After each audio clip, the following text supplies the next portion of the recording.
தலைகுனியாது பரப்புரை பொதுக்கூட்டத்திற்கு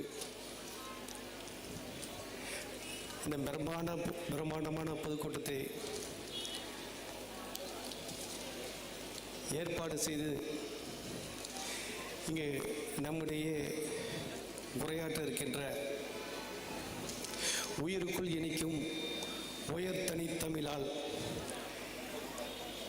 நம்மை எல்லாம் அன்போடும் வாஞ்சியோடும் அரவணைத்து சென்று கொண்டிருக்கின்ற இந்த மண்ணினுடைய மைந்தர் நமது மாவட்ட கழகத்தினுடைய செயலாளர் மாண்புமிகு டாக்டர் பள்ளிக்கல்வித்துறை அமைச்சர் அவர்களே, அண்ணன் மருது அழகராஜ் அவர்களே, அண்ணன் இனிகோ இருதயராஜ் அவர்களே, தலைமை கழகத்தினுடைய நிர்வாகிகளே,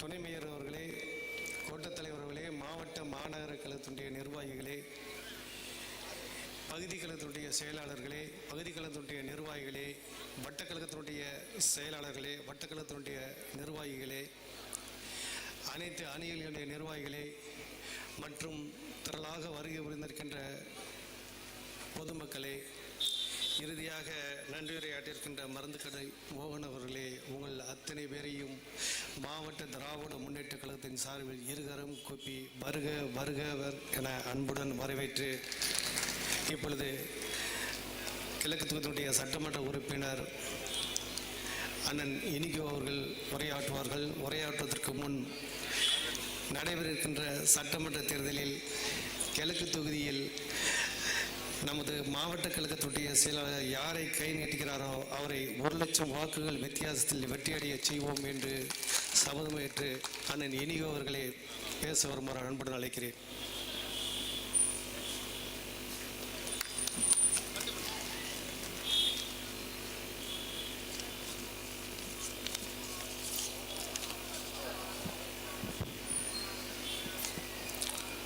தமிழ்நாடு தலைகுனியாது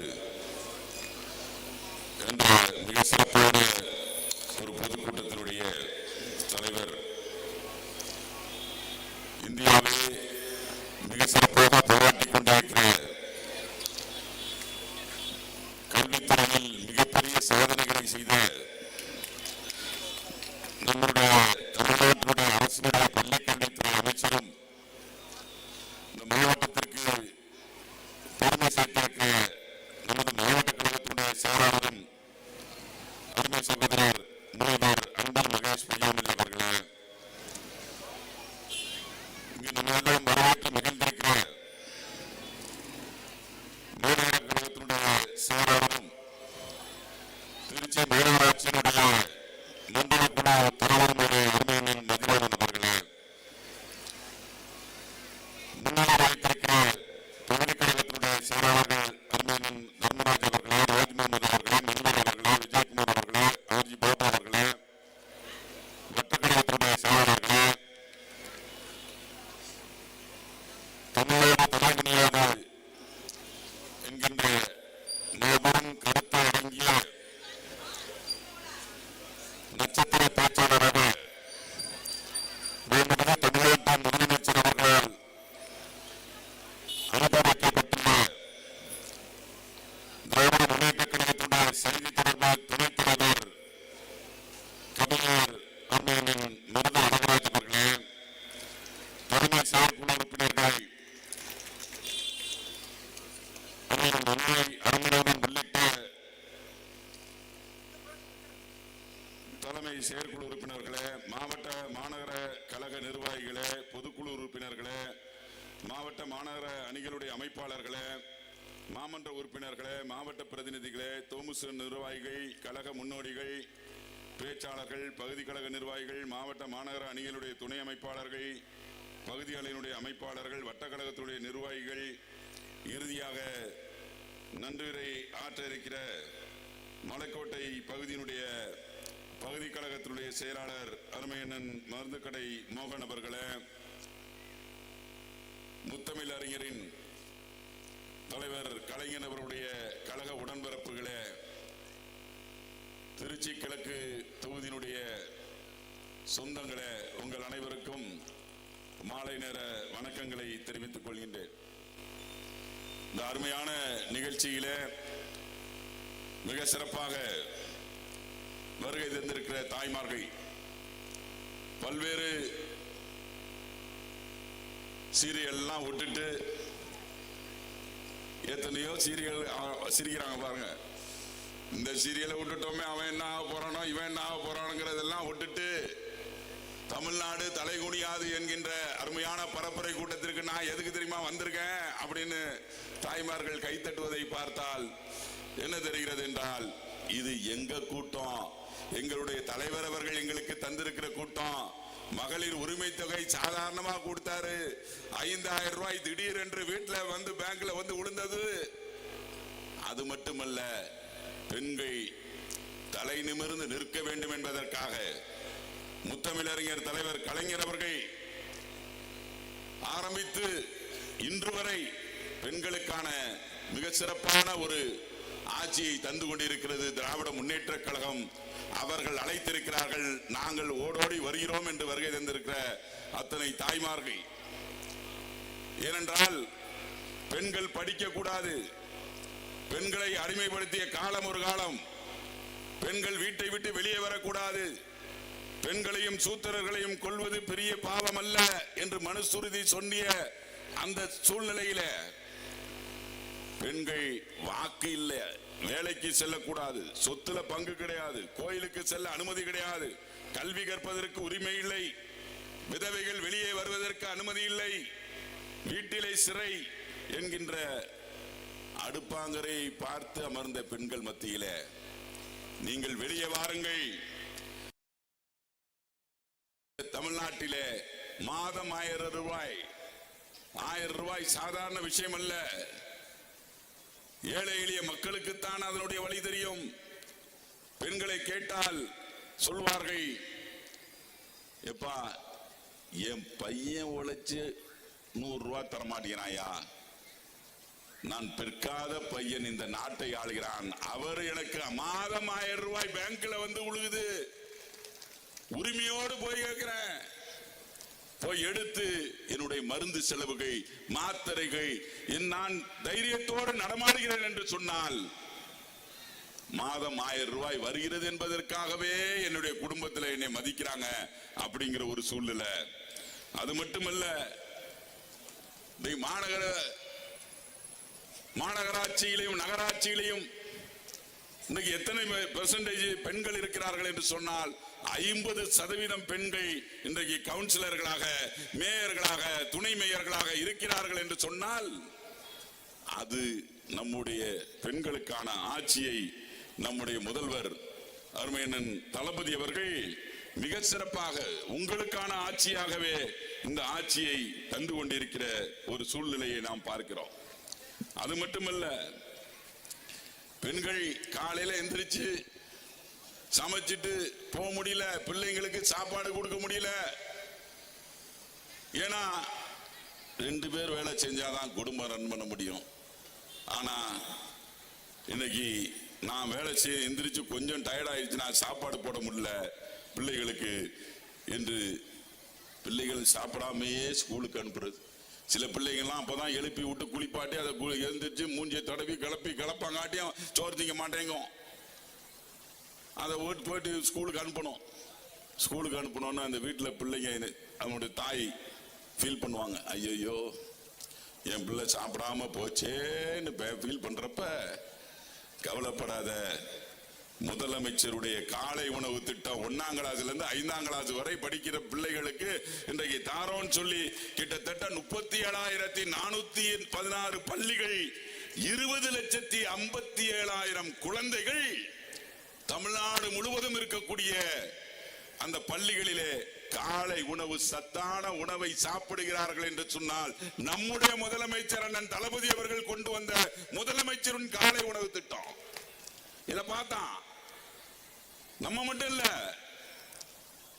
இங்க மட்டும் இல்ல, தமிழ்நாடு என்னென்ன திட்டங்கள் கொண்டு வருதா அப்படியே காப்பி அடிக்கிறதுக்கு எங்க பல மாநிலங்கள்ல. சரி, பல மாநிலத்துல தான் பார்த்தான்னு பார்த்தா லண்டன்ல இருக்க ஒரு அங்க தேர்தல் நடக்குது. நம்முடைய முதலமைச்சர் கொண்டு வந்த திட்டத்தை கொண்டு வந்து அவன் இம்ப்ளிமெண்ட் பண்றான். அவன் சொல்றான், என்னை தேர்தலில் வெற்றி பெற வைத்தால் தமிழ்நாட்டில் இருக்கிற காலை உணவு திட்டம் மாதிரி இங்க இருக்கக்கூடிய லண்டன்ல இருக்கக்கூடிய பிள்ளைங்களுக்கு காலை உணவு திட்டம் நான் கொண்டு வருவேன். யார் சொன்னது? லண்டன்ல இப்ப இருக்க பிரைம் மினிஸ்டர். அந்த பிரைம் மினிஸ்டர் ஆனதுக்கு அப்புறம் என்ன தெரியுமா பெயர் வச்சாங்க? அந்த பேருக்கு full English breakfast. Full English breakfast. English பிரேக்ஃபாஸ்ட்னா ரொட்டி, ஒரு பேக்கான், ஒரு 2 காய் அப்படின்னு வச்சு ஒரு டப்பா போட்டு அங்க இருக்க பிள்ளைகளுக்கும் இன்றைக்கு வாழ்த்தி கொண்டிருக்கிறார்கள். யாரை சொன்னால் நம்முடைய முதலமைச்சர் அண்ணன் தளபதி அவர்களை வாழ்த்தி கொண்டிருக்கிற சூழ்நிலை. இப்படி நீங்க பாத்தீங்கன்னா இன்னுயிர் காப்போம் 48. இன்னைக்கு ரோட்ல ஒருத்தர் ஆக்சிடென்ட் ஆயிட்டானா என்ன பண்ணுவோம்? அந்த காலத்துல வேடிக்கை பார்த்துட்டு ஐயா பாவையா எவன். இப்பெல்லாம் எப்படி தெரியுமா? செல்ல எடுத்து அனுப்ப மச்சான் ஒருத்தன் அங்க ஒருத்தன் விழுந்துட்டான்டா, அடிபட்டு கிடக்குறான்டான்னு எதை அனுப்புவோம் வாட்ஸ்அப்ல. நம்முடைய முதலமைச்சர் அண்ணன் தளபதி அவர்கள் எவ்வளவு மனிதாபிமானம் உள்ள ஒரு முதல்வர் என்பதை பார்த்தோம் என்று சொன்னால், சாலை விபத்தில் சிக்குபவர்கள் என்னுடைய தமிழர்கள். ஒரு தமிழன் அடிபட்டு கிடக்கிறான். அடிபட்டு மனிதாபிமானம் அடிப்படையிலே அந்த மனிதனை காப்பாற்ற வேண்டும் என்பதற்காக அவன் அடிபட்டுட்டானா கொண்டு போய் ஆஸ்பத்திரியில சேர்த்து அந்த ஆஸ்பத்திரியில ஆகிற 48 மணி நேரத்துக்கு என்ன செலவோ அந்த செலவை நான் ஏத்துக்கிறேன்னு சொன்ன ஒரே முதலமைச்சர் இந்தியாவிலேயே நம்முடைய முதலமைச்சர் அண்ணன் தளபதி அவர்கள். 48 மணி நேரத்தில் அவனுக்கு என்ன சிகிச்சை கொடுக்குறியோ? முன்னாடி அப்படி தெரியுமா? அடிபட்டு கொண்டு போய் ஆஸ்பத்திரியில சேர்த்தோன்னு அவன் பையில என்ன காசு இருக்கு, செயின் போட்டிருக்கானா அதை வச்சு ஏதாச்சும் அவனுக்கு ட்ரீட்மெண்ட் பண்ணுவாங்க. இல்ல சொந்தக்காரங்க வந்தாங்கன்னா அவங்கள வச்சு பார்ப்பாங்க. ஆனா நம்முடைய முதலமைச்சர் அண்ணன் தளபதி அவர்கள் அவனுக்கு உடனே ட்ரீட்மெண்ட் கொடுங்க. அந்த 48 மணி நேரத்தில் உயிர் போனா என்ன ஆகிறது? நான் இருக்கேன், அவனுக்கான செலவை நான் பொறுப்பெடுத்துக்கிறேன் சொன்ன முதலமைச்சர் எத்தனை பேரை காப்பாத்திருக்காரு தெரியுமா? இந்த 4 வருஷத்துல ரோட்ல அடிபட்டு கிடந்தவங்க எத்தனை பேரை காப்பாத்திருக்காருன்னா 3,40,000 உயிர்களை காப்பாற்றிய முதலமைச்சர் நம்முடைய முதலமைச்சர் அண்ணன் தளபதி அவர்கள். அடிபட்டு கிடக்கிறான், அவனை கொண்டு போய் யாரு ஆஸ்பத்திரியில் சேர்க்கிறது? யார் சேர்ப்பா? அவனை எந்திரிச்சு போவானா? யாராச்சும் சேர்க்கணும்.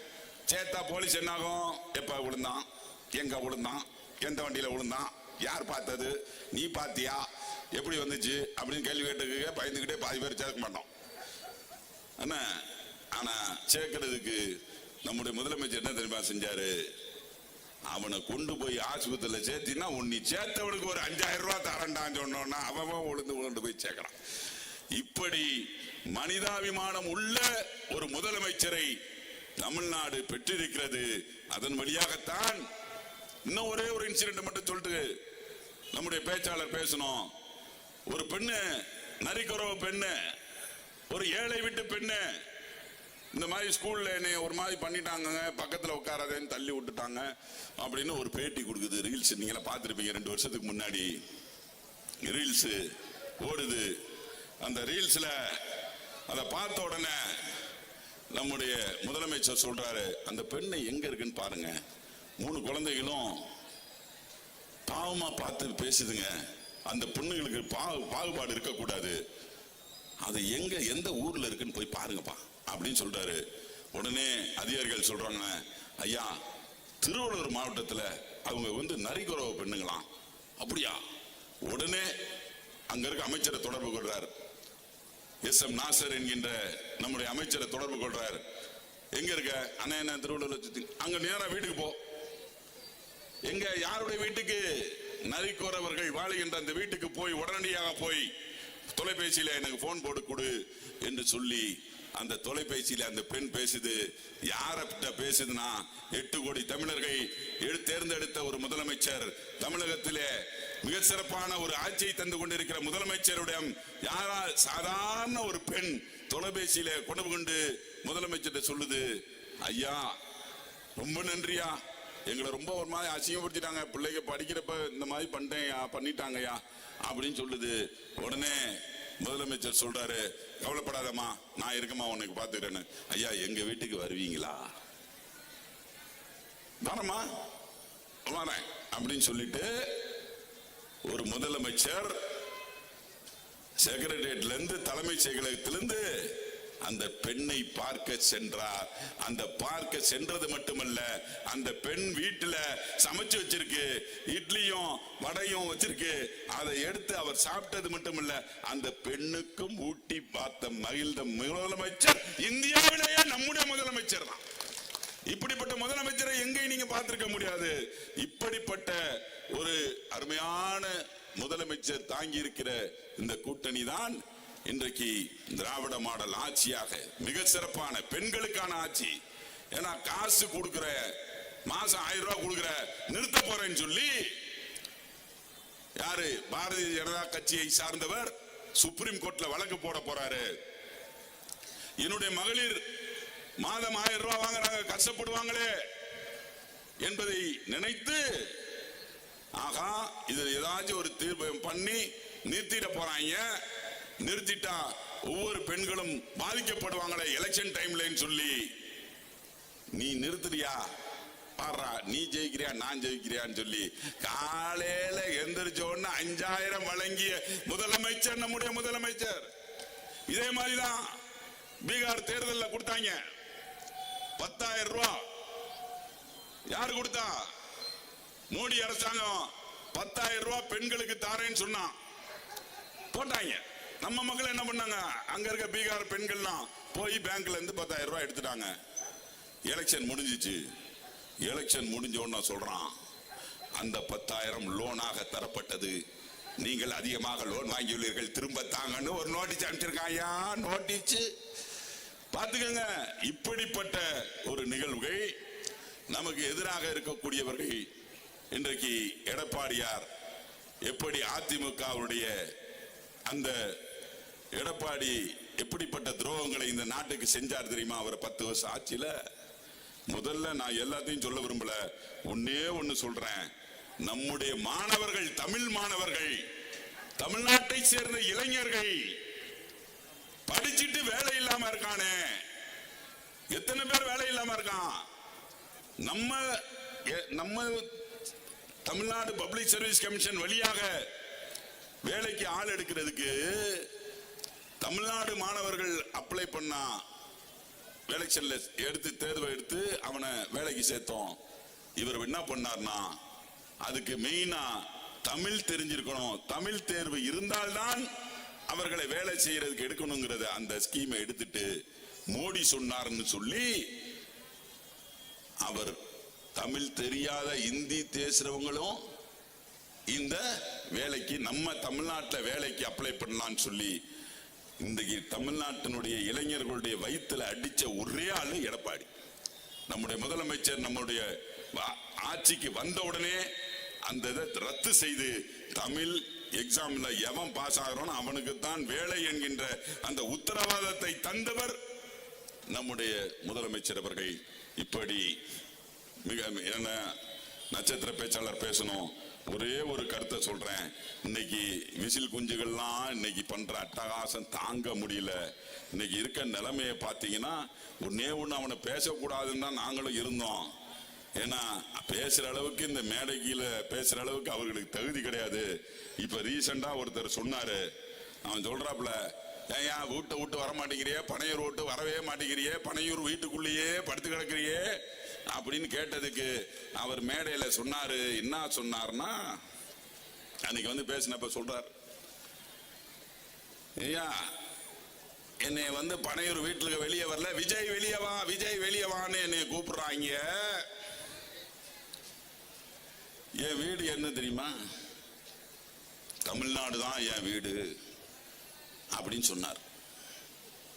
என் வீட்டுல எத்தனை பேர் இருக்காங்கன்னு தெரியுமா அப்படின்னு கேட்டார். உடனே அவரே சொன்னார் ஆன்சரும், 8 கோடி பேர் வீட்டுல இருக்கோம் அப்படின்னு சொன்னார். அவ்வளோ பெரிய வீடாடா அந்த வீடு. சரி பரவாயில்ல, பார்த்தான் நம்மால், சரிடா 8 கோடி பேர் வீட்டில் இருக்கேன்னு சொல்லிட்ட உடனே நம்மால் இங்கே ஒருத்தர் லெட்டர் எழுதுறான், சொந்தம்னு சொல்லிட்டானே அப்படின்னு சொல்லி எழுதுறான் ஒருத்தன் லெட்டர். அன்புள்ள தம்பி விஜய்க்கு, தம்பி நேற்று மீட்டிங்ல சொன்னபடி உன் குடும்பத்தில் ஒருவனான அண்ணன் குமார் பாசத்துடன் எழுதி கொள்வது. அப்பா அம்மா குடும்பத்தினர் அனைவரும் நலமாக இருக்கிறார்கள். கடிதம் எழுதுறான். நீ ஷூட்டிங்க சாக்கா வைத்து பல நாடுகளுக்கு டூர் சென்று விட்டாய் என்று எங்க அம்மா சொன்னாங்க. உன் அண்ணனாகிய நான் மூட்டு வலியாலும் இடுப்பு வலியாலும் கடந்த 1 வருஷமாக அவதிப்படுகிறேன். தாய்லாந்தில் மசாஜ் செய்தால் வலி சரியாகும் என்று நம்ம குடும்ப டாக்டர் பரமசிவம் சொல்லுகிறார். எனவே குடும்பத்தோடு தாய்லாந்து சென்று வைத்தியம் பார்க்க 10 லட்சம் ரூபாய் ஒரு அமௌண்ட்டை கொஞ்சம் அனுப்பிச்சு விடு. முடிந்தால் தனி பிளைட்டும் ஏற்பாடு செய்து தரும்படி அன்போடு கேட்டுக்கொள்கிறேன். டாக்டர் பரமசிவமும் உனக்கு கடிதம் எழுதி உன் PA புசி ஆனந்திடம் கொடுப்பதாக சொன்னார். புசி ஆனந்த நம்ம குடும்பம் இல்ல, அந்த 8 கோடி பேர்ல அவர் வரல, அவர் பாண்டிச்சேரிக்காரரு. எனவே அவரிடம் ஜாக்கிரதையா இருக்க சொல்லி அம்மா சொல்ல சொன்னார்கள் என்று கடிதம் எழுதிட்டான். அப்படி எழுதி என்ன எழுதியிருக்கான், இப்படிக்கு உன் பாசக்கார அண்ணன் குமார் பட்டுக்கோட்டை அப்படின்னு சொல்லி எழுதி போஸ்ட் அனுப்பிச்சிருக்கான். யாரடா ஏமாத்துற, வீட்டுல இருந்து வெளியே வர மாட்டேங்கிற, உங்ககிட்ட படத்துல தயாரிப்பாளர்களை அனைவரையும் இன்னைக்கு நடுத்தெருவுக்கு கொண்டு வந்து விட்டு இன்னைக்கு மக்களையும் தமிழ்நாட்டையும் முடிக்க வந்திருக்கிற எத்தனை பேர், 50 பேர், 50 உயிர்கள் இன்றைக்கு எப்படி போச்சு. நம்மளும் தான் கூட்டம் நடத்துறோம். நம்முடைய மாண்புமிகு தமிழ்நாட்டுடைய முதலமைச்சர் 1.25 லட்சம் பேரை வச்சு கூட்டம் நடத்துறாங்க. அங்கெல்லாம் ஒரே ஒரு உயிர் கூட போல. ஆனா வெயில்ல நிக்க வச்சு இன்னைக்கு இத்தனை பேரை 50 பேர் உயிர்களை அரசியலுக்கு வர்றதுக்கு முன்னாடியே இப்படி செய்தீர்கள் என்று சொன்னால் எப்படிப்பட்ட மனநிலையை கொண்டிருக்கிறார்கள் என்கின்ற அந்த நிகழ்வையும் சொல்லிவிட்டு நடிகை த்ரிஷாவை பத்தி ஒரு பாரதிய ஜனதா கட்சியினுடைய ஒரு தலைவர் மிக கேவலமாக பேசினார். உங்க நடித்த அந்த நடிகை பத்தி ஒருத்தர் பேசுறாரே, அப்பயாச்சும் வாய் திறந்து பெண்கள் பாதுகாப்பை பத்தி பேசினியா? இல்ல. இது எங்க தாய்மார்களை காப்பாற்றுவதற்கு நீ வரியா? இல்ல. எனவே ஒரு நடிகரை எப்படி பார்க்க வேண்டுமோ அப்படி பாருங்கள். ஒரு தமிழ்நாட்டினுடைய முதலமைச்சர் அண்ணன் தளபதி அவர்கள் எவ்வளவு திட்டங்களை கொண்டு வந்து இந்த நாட்டை காப்பாற்றி மக்களுக்காக இந்த பெண்களுக்கான ஒரு ஆட்சியை செய்து கொண்டிருக்கிற ஒரு சூழ்நிலை. இந்த தமிழகத்திலே மிக சிறப்பாக ஒரு ஆட்சியை செய்திருக்கிற ஒரே ஆட்சி திராவிட மாடல் ஆட்சி. இந்த ஆட்சி நிச்சயமாக மீண்டும் 2.0 நம்முடைய தமிழ்நாட்டினுடைய முதலமைச்சர் அண்ணன் தளபதி அவர்களால் கொண்டு வரப்படும் என்று இந்த அன்பை வலியுறுத்தி, மீண்டும் வா தலைவா, வென்று வா ஸ்டாலினே என்கின்ற குரல் தமிழ்நாடு முழுவதும் ஒலித்துக் கொண்டிருக்கிறது. இடஒதுக்கீட்டையும் சமூக நீதியையும் திட்டங்களையும் பாதுகாக்க திராவிட மாடல் ஆட்சி மீண்டும் தொடர வேண்டும் என்ற உணர்வை வெளிப்படுத்தி தமிழ்நாடு ஒரு காலம் தலைகுனியாது, தமிழ்நாடு போராடும், தமிழ்நாடு வெல்லும் என்பதை சொல்லி இந்த வாய்ப்பை ஏற்படுத்தி கொடுத்த மாவட்ட செயலாளர் அண்ணன் அருமை சகோதரர் அன்பில் மகேஷ் பொய்யாமொழி அவர்களுக்கும் திரளாக வந்திருக்கிற எனது அருமை திருச்சி கிழக்கு சொந்தங்கள் உங்கள் அனைவருக்கும் மீண்டும் நன்றியை சொல்லி வாய்ப்புக்கு நன்றி கூறி விடைபெறுகின்றேன். நன்றி, வணக்கம். நமது மாவட்ட கழகத்தினுடைய செயலாளர் மாண்புமிகு டாக்டர் பள்ளிக்கல்வித்துறை அமைச்சர்கள் சிறப்புரையாற்றுவார்கள். அனைவருக்கும் என்னுடைய வணக்கங்களை தெரிவித்து, மாண்புமிகு தமிழ்நாட்டு முதலமைச்சருடைய வழிகாட்டுதல் படி தமிழ்நாடு தலைகுனியாது என்கின்ற இந்த பரப்புரையை அனைவரும் வரவேற்று அமர்ந்திருக்கின்ற எங்களுடைய மாநகர கழக செயலாளர் கோட்டத் தலைவர் அண்ணன் மதிவாணன் அவர்களே, இந்த நிகழ்வை எனக்கு முன்பு உரையாற்றி அமர்ந்திருக்கின்ற உங்கள் வீட்டு பிள்ளை சட்டமன்ற உறுப்பினர் என்னுடைய அன்பிற்கும் பாசத்திற்குரிய அண்ணன் முனைவர் இனிகோ இருதராஜ் அவர்களே, இந்த நிகழ்விலே கலந்து சிறப்பித்துக் கொண்டிருக்கின்ற தலைமை செயற்குழு உறுப்பினர் அண்ணன் வன்னை அரங்கநாதன் அவர்களே, நிறைவாக நன்றி வாழ்த்திருக்கின்ற பகுதி கழக செயலாளர் மருந்துக்கடை மோகன் அவர்களே, மாநில நிர்வாகி சகோதரர் செந்தில் அவர்களே, மாண்புமிகு துணை மேயர் திவ்யா அவர்களே, வருகை தந்திருக்கின்ற எங்களுடைய திருச்சி தெற்கு மாவட்டத்தை சார்ந்திருக்கின்ற என்னுடைய அன்பு சொந்தங்களுக்கும், இந்த பகுதியை சார்ந்திருக்கின்ற அனைத்து பொதுமக்களுக்கும், பத்திரிகைத்துறை ஊடகத்துறை சார்ந்திருக்கின்ற நண்பர்களுக்கும், இளைய சமுதாயத்திற்கும் என்னுடைய வணக்கங்களை தெரிவிக்க நான் கடமைப்பட்டிருக்கின்றேன். இவர்களே அவர்களே என்று தனித்தனியாக சொல்வதை காட்டிலும் நம்முடைய முத்தமிழர் கலைஞர்களுடைய உயிரினும் மேலான அன்பு உடன்பிறப்புகள் உங்கள் அனைவருக்கும் என்னுடைய வணக்கம் என்று சொல்வதுதான் சரியாக இருக்கும். உரையாற்றி இருக்கின்ற நம்முடைய சட்டமன்ற உறுப்பினர் இனிகோ அவர்கள் ஒவ்வொரு திட்டங்களாக இங்கே தொட்டு தொட்டு பேசினார்கள். திட்டங்கள் கொண்டு வருவது பெரிய விஷயம் இல்லைன்னா அது போன்ற திட்டங்களை சிந்திப்பதற்கு ஒரு தலைவன் தேவை. அடுத்த தேர்தலை மனதில் வைத்து ஆட்சி நடத்துவதை காட்டிலும் அடுத்த தலைமுறையை மனதில் வைத்து ஆட்சி நடத்தக்கூடியவர் நம்முடைய முத்துவேல் கருணாநிதி ஸ்டாலின் அப்படிங்கிறத பல நேரங்களை அவன் பார்த்துட்டு இருக்கோம். அதனால தான் அவர் சொன்னது மாதிரி இன்னுயிர் காப்போம் நம்மை காக்கும் 48 அப்படிங்கிற ஒரு திட்டத்தை கொண்டு வருவதன் மூலமாக அதில் மனித நேயத்தை நமக்கெல்லாம் போதிக்கக்கூடிய ஒரு ஆசானாக நம்முடைய தமிழ்நாட்டுடைய முதலமைச்சர் இருக்கிறார். குறிப்பாக ஒரு விபத்தில் யாருக்காச்சும் ஒரு மூளை சாவு ஏற்பட்டது என்று சொன்னால் அவர்களுடைய உடல் உறுப்புகளை மற்றவர்கள் பயன்பெறுகின்ற வகையில் அதை யாராவது தானம் செய்ய வந்தார்கள் என்று சொன்னால் அது யாராக இருந்தாலும் சரி அவர்களுக்கான அரசு மரியாதையை நாம் வழங்கிட வேண்டும் என்று உத்தரவிட்டவர் நம்முடைய தமிழ்நாட்டுடைய முதலமைச்சர். இப்படி ஒரு பான சோத்துக்கு ஒரு சோறு பதம் என்று சொல்வது போல பல்வேறு திட்டத்தை கொண்டு வரும்போது ஒரு பள்ளிக்கல்வித்துறை அமைச்சராக என்னுடைய இதயத்திற்கு மிகவும் நெருக்கமாக எனக்கு மிகவும் பிடித்த திட்டம் என்பது அண்ணல் அம்பேத்கருடைய பெயரில் இருக்கின்ற உயர்வுக்கு படி என்கின்ற அந்த திட்டம்தான். காரணம், கடந்த கால ஆட்சியில் அதிமுக ஆட்சி காலத்தில் அந்த திட்டத்தில் பயனடைந்தவர்களுடைய எண்ணிக்கை என்பது வெறும் 2 பேர் தான். ஆனால் இந்த 4.25 வருஷத்தில் அந்த திட்டத்தின் மூலமாக கிட்டத்தட்ட நம்ம வீட்டு பிள்ளை ஒவ்வொரு பிள்ளையும் கிட்டத்தட்ட 35 லட்சம் ரூபாய் ஒரு அரசாங்கம் செலவிட்டு வெளிநாட்டிலே அந்த பிள்ளைய படிக்க வச்சு வேலையை வாங்கி தரக்கூடிய அந்த திட்டத்தில் இந்த 4.25 வருஷத்துல இதுவரைக்கும் 386 நம்ம பிள்ளைங்க வெளிநாட்டில் போய் படிச்சு வேலை பார்த்து கொண்டிருக்கிறான்னு சொல்லும் பொழுது அதற்கென்று மட்டும் செலவிடப்பட்ட அந்த தொகை என்பது 180 கோடி ரூபாய். அது கூட செலவல்ல, எங்களை பொறுத்தவரைக்கும் அது ஒரு முதலீடு என்று தான் அதை நான் பார்ப்பேன். அப்படின்ற இந்த இளைய சமுதாயம்லாம் அறிவு சார்ந்த சமுதாயமாக மாறிட வேண்டும் என்பதற்காகத்தான் தமிழ்நாட்டுடைய முதலமைச்சர் பள்ளி கல்வியாக இருந்தாலும் அது உயர்கல்வியாக இருந்தாலும் இன்னைக்கு ஒவ்வொன்றையும் பார்த்து பார்த்து செய்கிறோம். அவ்வளோ சீக்கிரமா வந்துருச்சா? நம்ம வீட்டு பிள்ளைங்களுக்குலாம் அவ்வளோ சீக்கிரமாக பள்ளிக்கூடம் செல்கின்ற அளவிற்கான அந்த வாய்ப்பு கிடைத்ததா என்று சொன்னால் நம்ம பிள்ளைங்களாம் ஸ்கூலுக்கு போகிறதுக்கான இந்த வாய்ப்பு வந்து கிட்டத்தட்ட 200 ஆண்டுகள் போராட்டத்திற்கு பிறகுதான் கிடைத்திருக்குது என்பதை நாம் மறந்துடக்கூடாது. அதற்கு காரணம் அண்ணல் அம்பேத்கர், தந்தை பெரியார், பேரறிஞர் அண்ணா, முத்தமிழர் கலைஞருடைய ஒரே உருவாக இருக்கக்கூடிய நம்முடைய மாண்புமிகு தமிழ்நாட்டுடைய முதலமைச்சர் முத்துவேல் கருணாநிதி ஸ்டாலின் அப்படிங்கிறத நம்ம மறந்துடக்கூடாது. ஏன் ஒரு காலத்தில் படிக்க வைக்க முடியலையா என்ன சொன்னால் படிக்கிறதுக்கான வாய்ப்பு இருந்தது, நம்ம பிள்ளைங்க உள்ளே போகிறதுக்கான வாய்ப்பு இல்லை, அது மறுக்கப்பட்டது. நீ உங்க அப்பா செய்யற தொழில போய் செய்ய, நீ எதுக்கு நீ ஸ்கூலுக்கெல்லாம் வர அப்படின்னு 1938 இந்த பிரச்சனை இருக்கின்றது.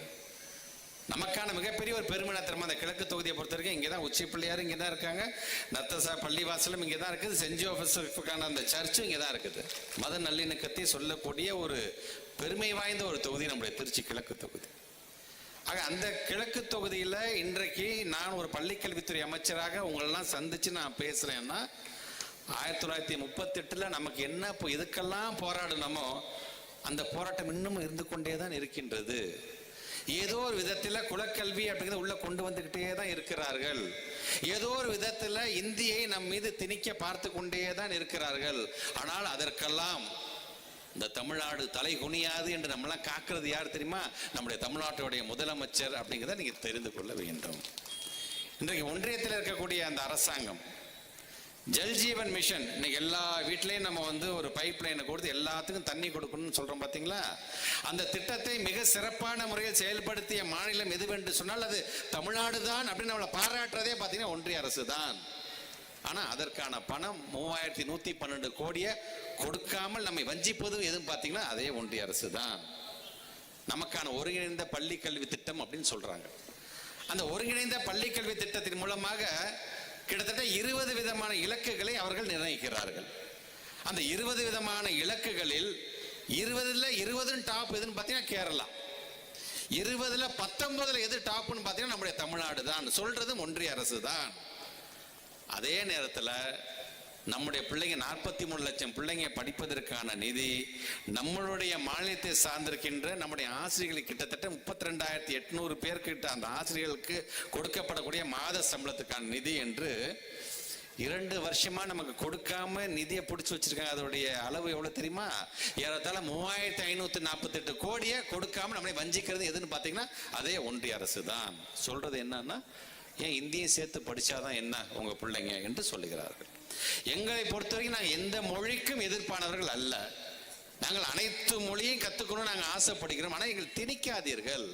எங்களோட பிள்ளைங்க ஆங்கிலத்திலையும் தமிழ்லையும் படித்தால் போதும். தேவைப்பட்ட எந்த மொழியை வேணா நாங்கள் படிச்சுட்டு போறோம் நாங்கள். ஆனால் அந்த மொழியை சேர்த்து நீ படிச்சு அதில் நீ பாஸ் பண்ணாதான் நீ பாஸ், இல்லைன்னா ஃபெயிலாக நீ அங்கேயே உட்காரு அப்படின்னு சொன்னா அந்த பிள்ளைங்க ஸ்கூலுக்கு போறதுக்கே ஒரு அச்ச உணர்வு வந்துவிடும். அந்த பிள்ளைங்களுக்கு ஒரு வெக்கம் வந்துடும். ஐயோ நான் ஃபெயில் ஆயிட்டேன், நான் ஸ்கூலுக்குலாம் நான் போக மாட்டேமான்னு சொல்லி வீட்டிலே உட்காந்து ஏதாச்சும் ஒரு குலத்தொழிலை பார்த்துக்க போயிடுவார்கள். அப்படி மறைமுகமாக அந்த குலத்தொழிலை இன்னைக்கும் திணிக்க பார்த்து கொண்டிருக்கிறார். அதனாலதான் தமிழ்நாட்டு முதலமைச்சர் சொன்னாங்க, நீ இந்த இந்தியை திணிக்கிறத நீ ஏத்துக்கிட்டாதான் உனக்கு நான் 3,548 கோடி ரூபாய் தருவேன்னு சொன்னீங்கன்னா, நீ 10,000 கோடி கொடுத்தாலும் எனக்கு தேவையில்லை, என் பிள்ளை என்னால படிக்க வைக்க முடியும் என்று சொல்லி தமிழ்நாட்டோட முதலமைச்சர் தன்னுடைய நிர்வாகத்துறையின் மூலமாக இன்னைக்கு ஒவ்வொரு பிள்ளைகளையும் நாங்கள் படிக்க வச்சுட்டு இருக்கோம். இருந்தாலும் நிதி நெருக்கடி என்பது நெருக்கடி தான். செயற்கையான விதத்துல இந்த நிதி நெருக்கடியை நமக்கு வழங்குறது யாருன்னு பாத்தீங்கன்னா அந்த ஒன்றிய அரசு தான். அவங்களுக்கு மட்டும் நம்ம கேட்கிற அந்த பணத்தெல்லாம் கொடுத்திருந்தா நம்ம பிள்ளைங்களை இன்னும் உலகத்தரம் வாய்ந்த அந்த படிப்பை நம்மளால கொடுக்க முடியும். நம்முடைய தாய்மார்களுக்கு இன்னும் பல்வேறு திட்டத்தை நம்மளால கொடுக்க முடியும். ஜூன் மாதம் திராவிட மாடல் 2.0 வந்ததுக்கு அப்புறமேட்டு மகளிர் உரிமை தொகையாக அதை 2,000 ரூபாயை நாங்கள் உயர்த்தி தரோம்னு சொன்னா பாத்தீங்கன்னா அது இன்னையிலேருந்தே நம்ம கொடுக்க ஆரம்பிச்சிருந்திருக்கலாம். ஆக இப்படி நமக்கான நிதியை நிறுத்ததுக்கு காரணம் என்னப்பா, இவங்களுக்கு என்னதான் இவங்க நம்ம இழுத்து பிடிச்சாலும் முன்னேறிக்கிட்டே போகிறார்களே என்று அவர்கள் நினைக்கிறார்கள். அவர்களோட கூட்டணி வைத்துக் கொண்டிருக்கின்ற இதே மாநிலத்துல பலமுறை நம்மை ஆண்ட அதிமுக இருக்கிறார்கள். அவங்களும் தமிழ்நாட்டு மக்கள் ஓட்டு போட்டாதான் அவங்களும் ஜெயிக்க முடியும். ஆனா தமிழ்நாட்டு மக்களை வஞ்சிக்கக்கூடிய ஒன்றிய அரசோடு நீங்கள் இருக்கும் பொழுது எதிர்த்து கூட நீங்க குரல் கொடுக்க மாட்டீங்கல்ல. எதிர வேணா அரசியல் பண்ணுங்க, ஆனா பிள்ளைங்க படிக்கிற படிப்புலயே யாராச்சும் அரசியல் பண்ணுவாங்க? அதை கூட எதிர்த்து கேட்காம இன்னைக்கு நம்முடைய எதிர்கட்சி தலைவர் அண்ணன் எடப்பாடி அவர்கள் இருக்கிறது என்பது எங்களுக்கு வேதனையாக இருக்கின்றது. அதனாலதான் சட்டமன்றத்தில் நாங்க பேசும் பொழுதெல்லாம், ஏங்க அதான் இப்ப ஒன்றிய அரசோட நீங்க கூட்டணி வச்சுட்டீங்கல்ல, நமக்கான நிதியை வாங்கித்தாங்க, இன்னும் நம்ம பல்வேறு திட்டத்தை நம்ம செய்யலாமே என்று சொன்னா அதை செய்யாமல் அதிலும் அரசியல் தேடி கொண்டிருக்கின்றார் அண்ணன் எடப்பாடி அவர்கள் என்பதை நாம் பார்க்க முடிகிறது. அதனால்தான் நம்முடைய தமிழ்நாட்டை சார்ந்த மக்கள் மிகவும் தெளிவு. அதனாலதான் ஒட்டுமொத்தமாக இந்தியாவில் எங்க வேணா ஒன்றிய அரசாக இருக்கக்கூடிய பாரதிய ஜனதா கால ஒண்ண எண்ணலாம். ஆனா நம்ம தமிழ்நாட்டில் மட்டும்தான் அது செல்லுபடி ஆகாது என்பதை உணர்ந்தவர்கள் பாஜக என்பதை நீ உணர வேண்டும். காரணம், தந்தை பெரியார்களால் பண்படுத்தப்பட்ட மண் இது. நம்முடைய பேரறிஞர் அண்ணா என்கின்ற அறிவு ஆசானால் அறிவு சார்ந்த சமுதாயத்தை உருவாக்க வேண்டும் என்று பல்வேறு திட்டங்களை தீட்டப்பட்ட மண் இது. இவருடைய ஒத்த உருவாக இருக்கின்ற நம்முடைய முத்தமிழர் கலைஞர் ஒவ்வொரு காலத்திலையும் ஒவ்வொரு விதமான புரட்சி சொல்றோம்ல. எல்லாத்துக்கும் ஒரு காலத்துல என்ன தெரிஞ்சு, விவசாயத்தை தவிர எதுவுமே தெரியாது. நம்ம எல்லாருமே எல்லார் குடும்பத்திலும் யாரோ ஒரு முன்னோர்கள் ஒரு விவசாயியாகத்தான் இருந்திருப்பார். விவசாய புரட்சி இருந்தது. இது ஒரு காலம்.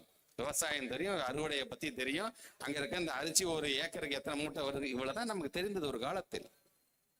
அதன் பிறகு தொழில் புரட்சி என்று வந்தது முத்தமிழர் கலைஞர் காலத்துல. வெறுமனே சென்னையில மட்டும் இருந்தா பத்தாது, ஒட்டுமொத்தமாக தமிழ்நாடு முழுவதும் ஒரு பரவலான வளர்ச்சி இருந்திட வேண்டும் என்று அதை நம்ம கொண்டு வந்தோம். இன்றைக்கு தொழில்நுட்ப புரட்சியை தமிழ்நாட்டுடைய முதலமைச்சர் கொண்டு வந்த டெக்னாலஜி அப்படின்னு நம்ம சொல்றோம். இப்போ ஒரு பள்ளிக்கல்வித்துறை அமைச்சராக ஒட்டுமொத்தமாக தமிழ்நாட்டில் இருக்கக்கூடிய ஏறத்தாழ 22,931 பள்ளிக்கூடங்களை ஸ்மார்ட் போர்டுங்கிறது ஒரு கான்செப்டை கொண்டு வந்துட்டோம். ஏன் தனியார் பள்ளி இருக்கின்ற பிள்ளைகள் மட்டும்தான் இந்த மாதிரி ஸ்மார்ட் போர்ட் டெக்னாலஜி படிக்கணுமா? ஏன் எங்களுடைய அரசு பள்ளி பிள்ளைங்களுக்கு அது கிடைத்திடக்கூடாதா என்று சொல்லும்போது தமிழ்நாட்டு முதலமைச்சர் சொன்னார், நீ கொண்டு போ, நான் பாத்துக்கிறேன் என்று சொல்லி ஏறத்தாழ 450 கோடி ரூபாய் இன்னைக்கு ஒதுக்கீடு செய்தவர் தமிழ்நாட்டுடைய முதலமைச்சர். சரி, இன்னைக்கு அது உயர்கல்வியாக நம்முடைய high school, high secondary school என்று நம்ம சொல்றோம். உயர்நிலை பள்ளி, மேல்நிலை பள்ளி என்று கிட்டத்தட்ட எல்லா பள்ளிக்கூடத்திலையும் பாத்தீங்கன்னா இன்னைக்கு நம்ம கம்ப்யூட்டர் லேபை கொண்டு வந்துட்டோம். ஒட்டுமொத்தமாக உலகத்துல என்ன ட்ரெண்ட், என்ன டெக்னாலஜி பேசப்பட்டாலும் அடுத்த நிமிஷம் தமிழ்நாட்டில் இருக்கின்ற கிராம பகுதியை சார்ந்த பிள்ளைங்களுக்கு அது தெரிந்துக்கின்ற வண்ணம் இன்னைக்கு அதை அந்த கட்டமைப்பை கொண்டு வந்தவர் தமிழ்நாட்டுடைய முதலமைச்சர். ஸோ இதெல்லாம் இவ்வளோ திட்டத்தை நம்ம கொண்டு வரோம்ல, இந்த திட்டத்தெல்லாம் கொண்டு வரும்பொழுது நமக்கான நிதியை ஒன்றிய அரசு இப்படி வஞ்சிக்கிறாங்கல்ல. ஒன்றிய அரசு நமக்கு ஒத்துழைப்பு தருவதில்லை, இங்க இருக்கக்கூடிய ஆளுநர் நமக்கு ஒத்துழைப்பு தருவதில்லை. ஆனால் அதெல்லாம் கடந்து தன்னுடைய நிர்வாக திறமையின் மூலமாக ஒட்டுமொத்த இந்தியாவிலே நம்பர் 1 ஸ்டேட் அப்படின்னா தமிழ்நாடு சூப்பர் ஸ்டேட் அப்படின்னு ஒன்றிய அரசு நம்மளை பாராட்டுகிறது என்று சொன்னால் அதற்கு காரணம் ஒரு மனிதன். அந்த மனிதன் தான் சொல்றாரு, முதல்ல நான் தமிழன், எனக்குன்னு ஒரு பண்பாடு இருக்குது, எனக்குன்னு ஒரு கலாச்சாரம் இருக்குது, எனக்குன்னு ஒரு வரலாறு இருக்கின்றது, என்னுடைய தமிழ்நாட்டை நான் தலைக்குனிய விட மாட்டேன் என்று நமக்காக நிற்கக்கூடிய தன்மான தலைவன் தான் நம்முடைய தமிழ்நாட்டுடைய முதலமைச்சர். சோ அவருடைய கருத்தை நாம் வலுப்படுத்திட வேண்டும் என்பதற்காகத்தான் ஒவ்வொரு முறையும் அவர் உங்களுக்காக மக்கள் முன்பு பேசும்போது சரி, சட்டமன்றத்தில் நின்று பேசும்பொழுது சரி, திமுக பேச மாட்டார். ஒட்டுமொத்தமாக இது எனது ஆட்சி இல்லை, இது நமது ஆட்சி என்று சொன்னவர் தமிழ்நாட்டுடைய முதலமைச்சர். எனக்கு வாக்களித்தாலும் வாக்களிக்காவிட்டாலும் அவளை காக்க வேண்டிய மிகப்பெரிய பொறுப்பு தமிழ்நாட்டுடைய முதலமைச்சராக இருக்கின்ற எனக்கு இருக்கிறது என்று சட்டமன்றத்திலே உரையாற்றியவர் தமிழ்நாட்டுடைய முதலமைச்சர். அது வெறும் சொல் மட்டுமல்ல, அதை செயலாளர் அதை காண்பித்து கொண்டே இருக்கிறார் தமிழ்நாட்டுடைய முதலமைச்சர். ஒட்டுமொத்தமா எந்த மாவட்டம் எனக்கு ஓட்டு போட்டுச்சு, எந்த மாவட்டம் எனக்கு அதிகப்படியான எம்எல்ஏ கொடுத்துச்சு, எந்த தொகுதி எனக்கு எம்எல்ஏ வரல அப்படிலாம் பார்க்கல. எல்லா தொகுதிக்கும் பரவலான வளர்ச்சியை கொண்டு போக வேண்டும் என்ற திட்டத்தை தீட்டக்கூடிய தமிழ்நாட்டுடைய முதலமைச்சருடைய கருத்தை நாம் வலுப்படுத்திட வேண்டும் என்பதற்காகத்தான் தமிழ்நாடு முழுவதும் பட்டி தொட்டியெல்லாம் இது போன்ற கூட்டமாக இன்றைக்கு மக்கள் எங்களுடைய உரையை கேட்க இன்னைக்கு வருகை தருகிறார் என்று சொல்லும்போது காரணம் அந்த பெருமையை, அந்த மேடையை எங்களுக்கு அமைத்து தந்தவர் தமிழ்நாட்டுடைய முதலமைச்சர். ஆக நீங்கள் உங்களிடம் நாங்கள் வைக்கின்ற வேண்டுகோள் ஒன்னே ஒன்றுதான், நம்முடைய தமிழ்நாடு இன்னும் தலைநிமிர்ந்து நிற்க வேண்டும் என்று சொன்னால் முத்தமிழர் கலைஞருடைய தவ புதல்வன் நம்ம வீட்டுக்குள்ள உங்கள ஒருத்தராக இருக்கக்கூடிய நம்முடைய தமிழ்நாட்டுடைய முதலமைச்சருடைய கருத்தை நீங்கள் வலுப்படுத்திட வேண்டும். திராவிட மாடல் இந்த ஆட்சியில நிறைய செஞ்சிட்டோம், இன்னும் செய்ய வேண்டியது இருக்கின்றது. அதுக்காக ஒட்டுமொத்தமா எல்லாருக்குமே செஞ்சிட்டோம் சொல்ல முடியாது. ஒன்றிய அரசுடைய நிதி நெருக்கடியிலும் சரி, நமக்கு பல்வேறு விதத்தில் நமக்கு இடைஞ்சல் கொடுத்தாலும் சரி, உங்களை உயர்த்துவதற்கு இன்னைக்கு தமிழ்நாட்டு முதலமைச்சர் ஒவ்வொரு திட்டத்தையும் திட்டாரு பாத்தீங்களா. அந்த முதலமைச்சருடைய கருத்தை வெளிப்படுத்தி திராவிட மாடல் 2.0 என்று வரும் பொழுது இன்னும் மிச்சம் என்ன செய்ய வேண்டியதோ அதையும் செய்வதற்கு நாங்கள் காத்து கொண்டிருக்கிறோம் என்பதை மட்டும் இந்த நேரத்தில் நான் எடுத்து சொல்லி, குறிப்பாக இந்த நிகழ்ச்சியினுடைய கதாநாயகன் உரையாற்ற வருகை தந்திருக்கின்ற என்னுடைய அன்பு சகோதரர் மருது அழகராஜ் அவர்கள், இன்னைக்கு அவர் வைக்கக்கூடிய வாதமாக இருந்தாலும் சரி, அவருடைய உரையாக இருந்தாலும் சரி, அது மேல்தட்டு அடித்தட்டு என்று கூட இல்ல, இன்னும் அரசியலே புரியாமல் ஒரு இளைய சமுதாயம் இருக்கு பாத்தீங்களா, அவர்களுக்கும் புரிய வைக்கின்ற வண்ணம் இன்னைக்கு உரையாற்றக்கூடியவர் மருது அழகராஜ் அவர்கள். இன்னைக்கு நம்முடைய இயக்கத்தில் தன்னை இணைத்துக் கொண்டு தமிழ்நாட்டு முதலமைச்சருடைய இதயத்தில் தனக்கென்று ஒரு இடத்தை பிடித்து நம்முடைய தமிழ்நாட்டினுடைய துணை முதலமைச்சர் உதயநிதி ஸ்டாலினுடைய ஒரு நெருங்கிய ஒரு நண்பராகவே இன்றைக்கு அவர் மாறி இருக்கிறார் என்று சொல்லும் பொழுது, அப்படிப்பட்ட அண்ணனுடைய அந்த உரையை கேட்பதற்காகத்தான் உங்களோடு இன்றைக்கு நானும் அவரோடு காத்து கொண்டிருக்கின்றேன். அண்ணன் மருது அழகராஜ் அண்ணன் அவர்களே, எங்களுடைய திருச்சி தெற்கு மாவட்டத்துல முதல்ல அந்த கிழக்கு தொகுதியை நீங்க அடியெடுத்து வச்சிருக்கிறீங்க. உங்களுடைய அரசியல் எதிர்காலம் இன்னும் சிறக்கும், அதற்கு உறுதுணையாக இந்த அன்பில் மகேஷ் பொய்யாமொழி என்றைக்குமே இருப்பான் என்று சொல்லி வருகை தந்திருக்கின்ற உங்கள் அனைவருக்கும் மீண்டும் ஒரு முறை என்னுடைய வணக்கங்களையும் நன்றியும் தெரிவித்து இந்த அளவில் உரையை நிறைவு செய்கிறேன். நன்றி, வணக்கம். நட்சத்திர பேச்சாளர் அண்ணன் மருது அழகராஜ் அவர்கள் சிறப்புரையாற்றுவார்கள். மருதால் வளரும் சோழவள நாட்டை செழிப்பாக்க ஜதிபோடும் காவிரிக்கு விதியமைத்து கொடுக்கிற திருச்சிராப்பள்ளியில் நடைபெற்றுக் கொண்டிருக்கக்கூடிய இந்த மாபெரும் பொதுக்கூட்டத்தில் கலந்து கொண்டு பேசக்கூடிய வாய்ப்பை தந்தமைக்காக தமிழகத்தினுடைய முதலமைச்சர் 8 கோடி தமிழர்களும் உச்சரிக்கும் போதே உமிழ்நீரும் இணைக்கின்ற முத்துவேல் கருணாநிதி ஸ்டாலின் என்கின்ற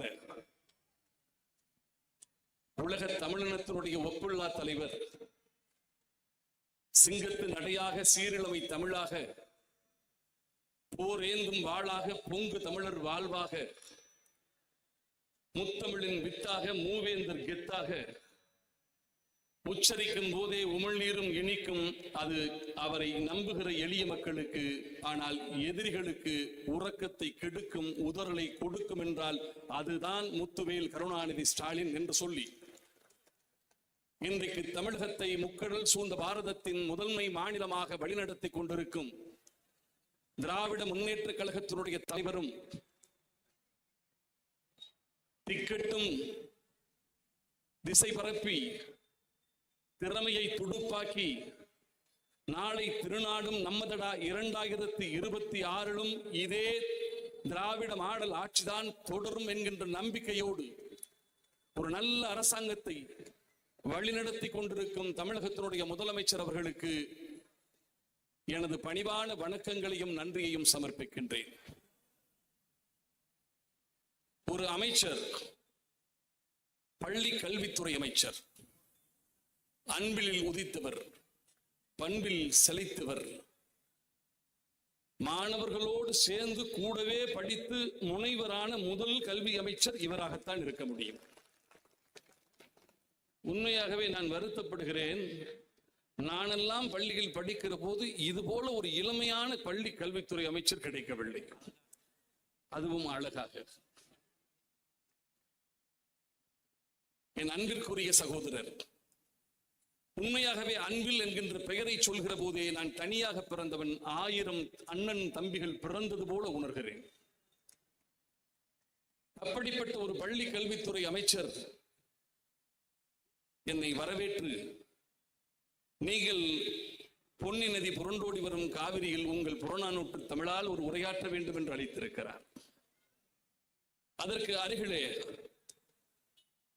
சொல்லும் போதே இணைக்கின்ற சொல்ல சொல்ல இணைக்குதடா என்பது போல எங்கள் அண்ணன் இனிகோ வாஞ்சையோடு வரவேற்றிருக்கக்கூடிய சகோதரர் மதிவாணன்,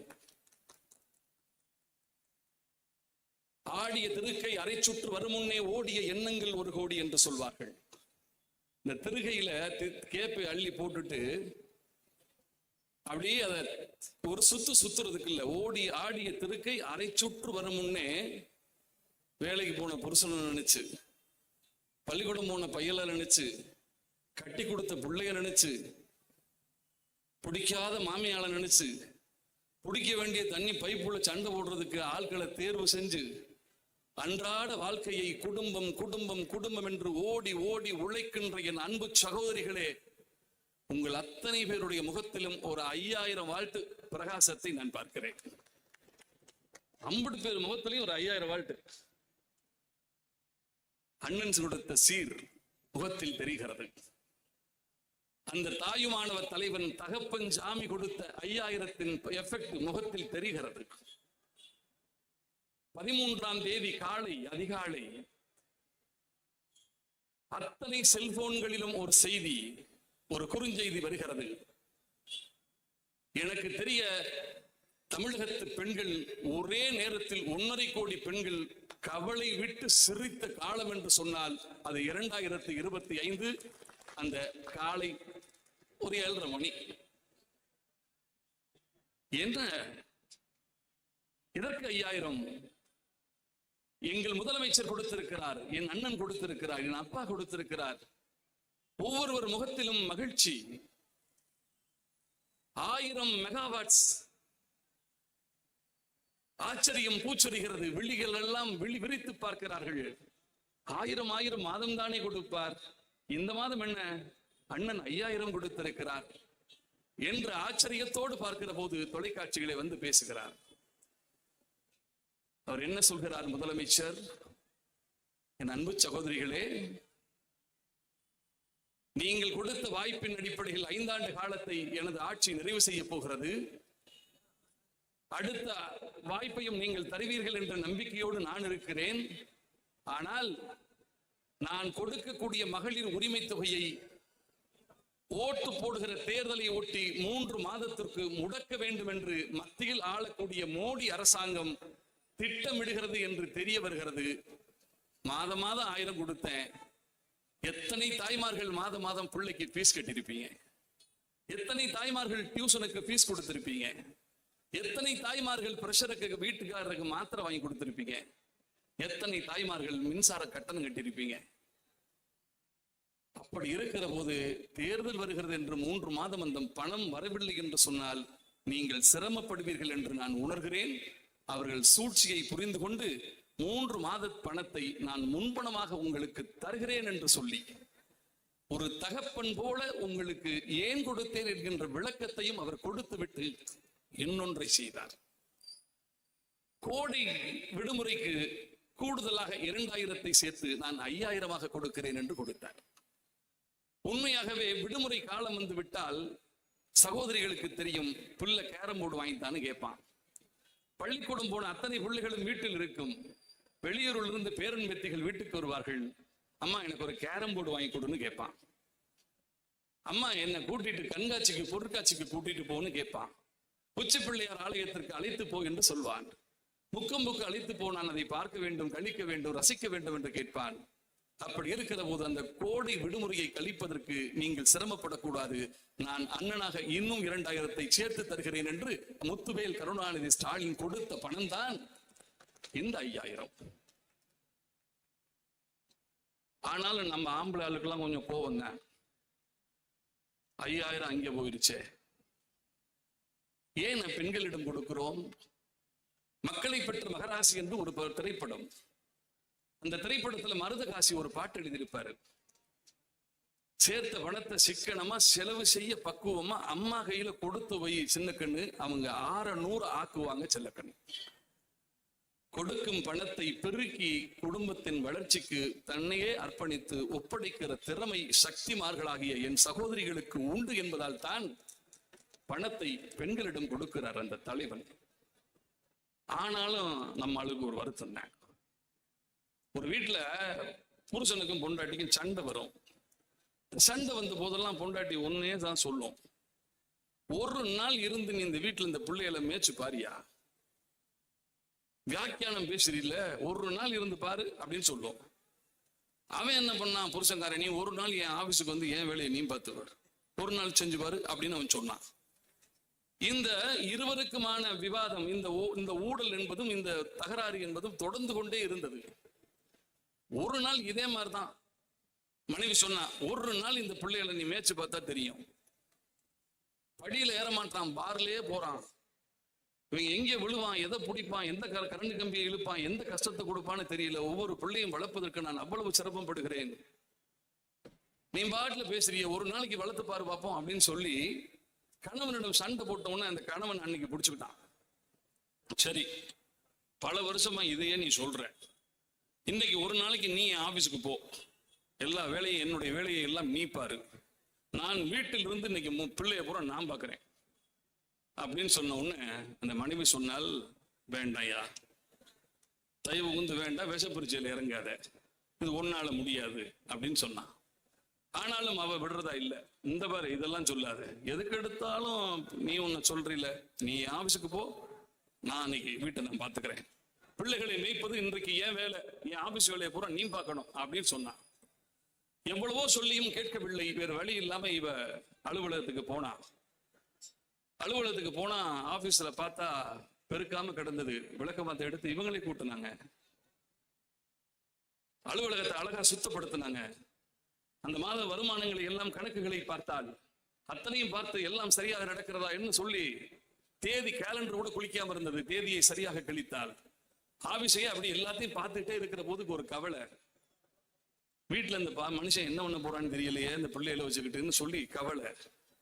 அடுத்து என்ன பண்ணா, எல்லா வேலையும் முடித்து விட்டு ஆபீஸ் கணவருடைய டேபிள்ல அந்த மாதத்திற்கு அங்கே சிறு திருமணங்களுக்கு செல்ல வேண்டிய அழைப்புதல் இருந்தது. அந்த அழைப்புதலை எடுத்துக்கொண்டு 2-3 கல்யாணத்துக்கு எல்லாம் போனா. கணவன் செல்ல வேண்டிய கல்யாணத்திற்கு எல்லாம் இவ போறா. போய் மொய் எழுதுறா. எழுதிக்கிட்டு சாப்பிட சொல்றாங்க. சாப்பிடுகிற போது பந்தியில் உட்காந்து சாப்பிடும் போதே ஜாங்கிரியை எடுத்து பேக்ல வைக்கிறா. என் மூத்த பையலுக்கு ரொம்ப பிடிக்கும். அடுத்து கடலை வச்சு வைக்கிறாங்க. கடலச்சு எடுத்து சின்ன பிள்ளைக்கு ரொம்ப பிடிக்கும், உள்ள எடுத்து வைக்கிறா. ஆகா, உண்பது போல நடித்து கொண்டே தன் வீட்டு பிள்ளைகளுக்கு இது பிடிக்கும் அது பிடிக்கும் என்று அத்தனையும் எடுத்து கையில பேக்குகளே வைக்கிறா. அப்படி வச்சுக்கிட்டே இருக்கும்போது நினைக்கிறா, 5 மணிக்கு தான் வீட்டுக்கு போகணும். ஒரு நாள் கணவனுடைய வேலையெல்லாம் நாம் பார்க்கணும், இன்னைக்கு கணவன் வீட்டை பார்க்கணும், என்ன பண்றானோ தெரியலேன்னு சொல்லி கவலையிலேயே பார்க்கிறாள். எல்லா வேலையும் முடிச்சு 5 மணி ஆச்சு. வேகமா வந்து ஆட்டோவை விட்டு இறங்குறா. வீட்டுல இருந்தால் என்ன பண்ணி வச்சிருக்கானோன்னு தெரியும். உள்ள உழைகிற போது அந்த கணவன் என்ன செய்தாப்புல நம்ம நகர செயலாளர் மாதிரி அங்கும் இங்கும் பரபரப்பா நடக்கிறாரு. போன உடனே இந்த மனைவியை பார்த்துக்கிட்டு, பிள்ளையாடி வித்து வச்சிருக்க சனியங்கள, பிள்ளையா வித்து வச்சிருக்க அப்படின்னு சொன்னோன்னு, என்னங்க ஆச்சு?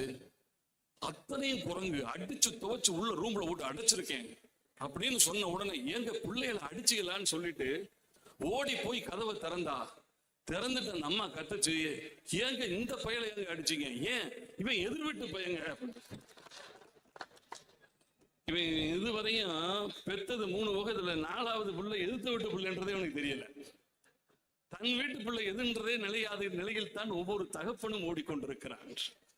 ஆனால் எங்கே சென்றாலும் குடும்பம் தான், குடும்பத்தின் எதிர்காலம் தான், என் பிள்ளையின் எதிர்காலம் தான் என்று நினைக்கக்கூடிய ஒரு தாயும் மாணவனாக, ஒரு தகப்பன் ஜாமியாக மாறியிருக்கிறார் முத்துவேல் கருணாநிதி ஸ்டாலின் என்று சொன்னால்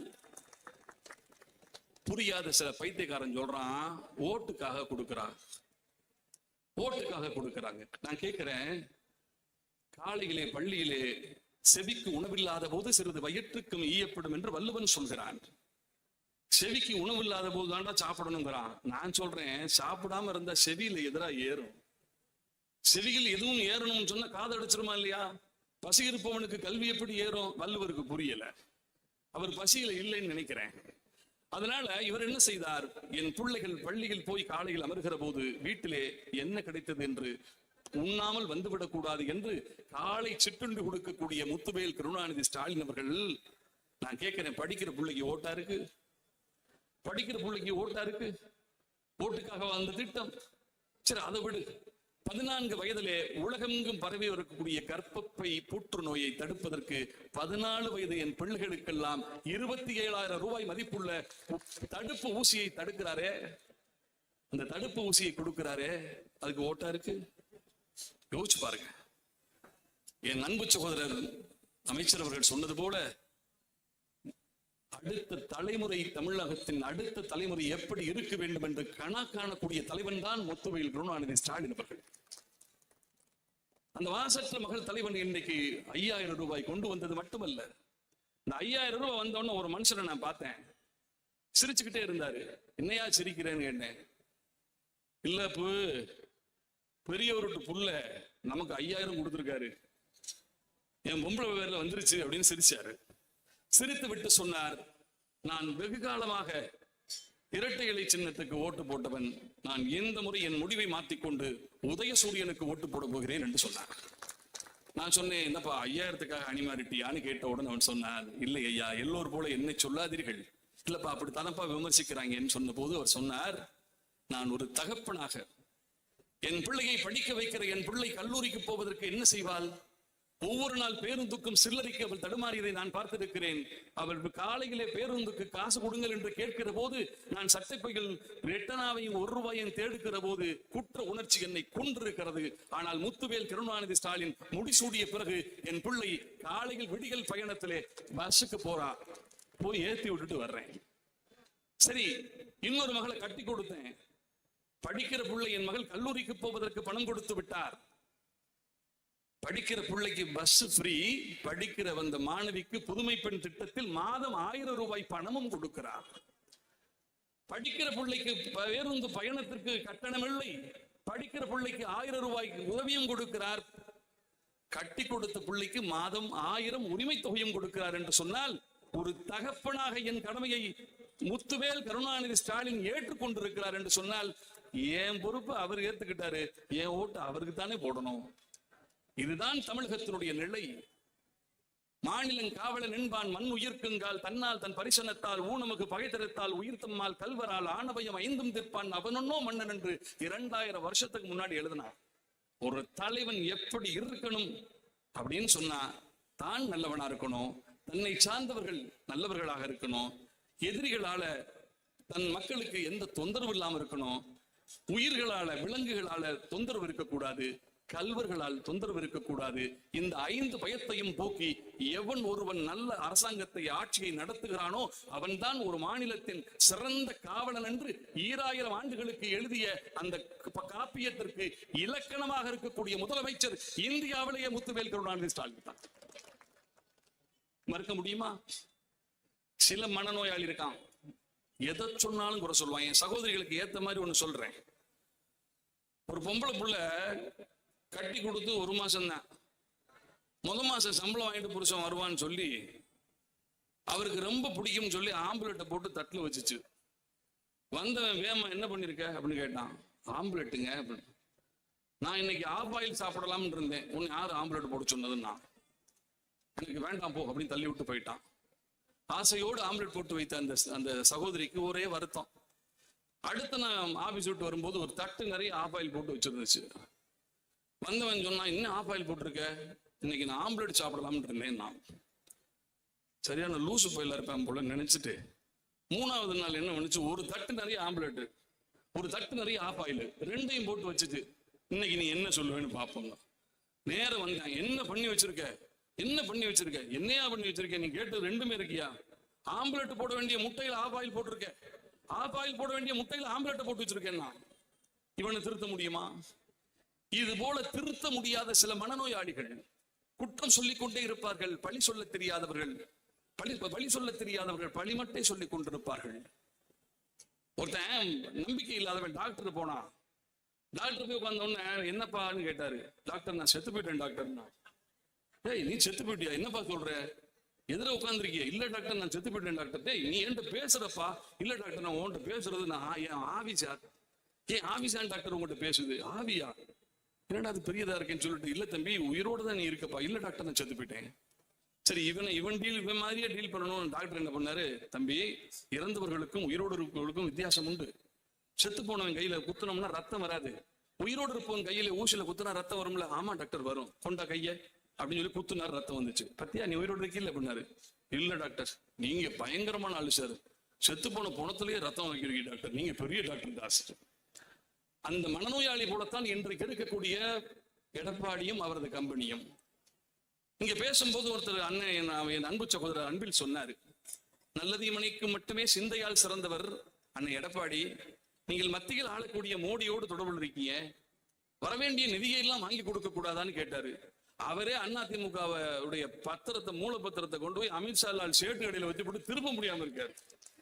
அவர் எங்க உங்களுக்கு நிதி வாங்கி தர்றது, அவர் மிதி தான் வாங்கி தர்றாரு. அவர் நிலைமை பரிதாபம். பாத்தீங்களா நீங்க? நாம தலை குனிய கூடாதுன்னு சொல்றோம், அவர் தலை நிமிரக்கூடாது, அடியிலே போவாரு. கார் மாத்துவாரு, கால்களை மாத்துவாரு, ஆழம் மாத்துவாரு, அம்மாவை மாத்துவாரு, சின்னம்மா மாத்துவாரு. எடப்பாடி ஒரு தவழ்ந்த பாடி, அவர் கட்சியே அவர்கிட்ட இல்ல. அவரே முதலமைச்சர் சொல்லவே இல்லை, யாரும் சொல்லல, அவரும் சொல்றது இல்ல. அவருக்கும் தெரியும் 2026 என்பது முத்துவேல் கருணாநிதி தேர்தல் முடிவு வேணுமா? நான் ஒன்னே ஒண்ணு சொல்றேன் சகோதரி, ஒன்னே ஒண்ணு சொல்றேன். நான் இந்த தேர்தலில் போட்டியிட மாட்டேன். இது அண்ணா. நம்ம டிடிவி தினகரன், நானும் இந்த தேர்தலில் போட்டியிட மாட்டேன். ஒத்த ஓட்டு வாசன், நானும் இந்த தேர்தலில் போட்டியிட மாட்டேன்.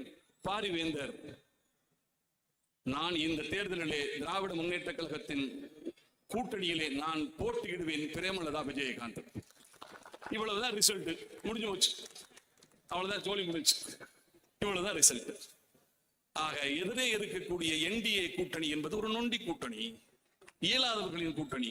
நொண்டி தப்பு இல்ல, நான் சொல்வது நொண்டி என்பது மனதளவில் அவர்கள் நம்பிக்கை இல்லாமல் இருக்கிறார்கள். ஆக நம்பிக்கையற்றவர்களுடைய கூட்டணி. ஆனால் திராவிட முன்னேற்ற கழகம் என்பது நெஞ்சு நிமிர்த்தி தான் செய்த சாதனைகளை இந்த மக்களிடம் சொல்லிவிட்டு எனக்கு வாக்களியுங்கள் என்று கேட்கக்கூடிய தைரியமும் திராணியும் இருக்கக்கூடிய இயக்கம் திராவிட முன்னேற்ற கழகம். பஞ்சப்பூர் பஸ் ஸ்டாண்ட் போய் பாரு, ஃபாரின் மாதிரி இருக்கா? சென்னையில கேளம்பாக்கம் பஸ் ஸ்டாண்ட் போய் பாரு, ஃபாரின் மாதிரி இருக்கா? இப்ப பிராட்வே பஸ் ஸ்டாண்ட் 800 கோடியில் திட்டம் தொடங்கப்பட்டு விட்டது. இதை விட்டு அடுத்து கல்வி ஒருவனுக்கு கிடைக்கப்பெற்றால் அவன் எல்லாமும் பெற்றவனாகி விடுவான் என்று தந்தை பெரியார் சொன்னார். ஒருவனுக்கு எஜுகேஷன் கொடுத்துட்டேன்னா போதும், படிப்பை கொடுத்துரு, அவன் படிச்சுட்டான்னா போதும், சாதி மறைஞ்சிரும். படித்தவன் யாரும் என்ன சாதின்னு கேட்க மாட்டோம். ஏழைகளிடம் மட்டும்தான் சாதிய வன்மம் இருக்கு. படித்து உயர்ந்தவனை பார்த்து அவர் IPS IAS அவர் என்ன சாதின்னு யாரையாவது கேட்டிருக்கோமா? ஆக கல்வி ஒருவனுக்கு கிடைக்கப்பெற்றால் சமூக நீதி வரும், பொருளாதாரம் வரையும், கம்பீரமான தன்னம்பிக்கை வரும். இதைத்தான் தந்தை பெரியார் சொன்னார். அதனால் தான் அந்த கல்வியை கொடுப்பதற்கு திருச்சிரா பள்ளியிலிருந்து ஒருவரை பள்ளி கல்வித்துறைக்கு அமைச்சராக்கி இருக்கிறார்.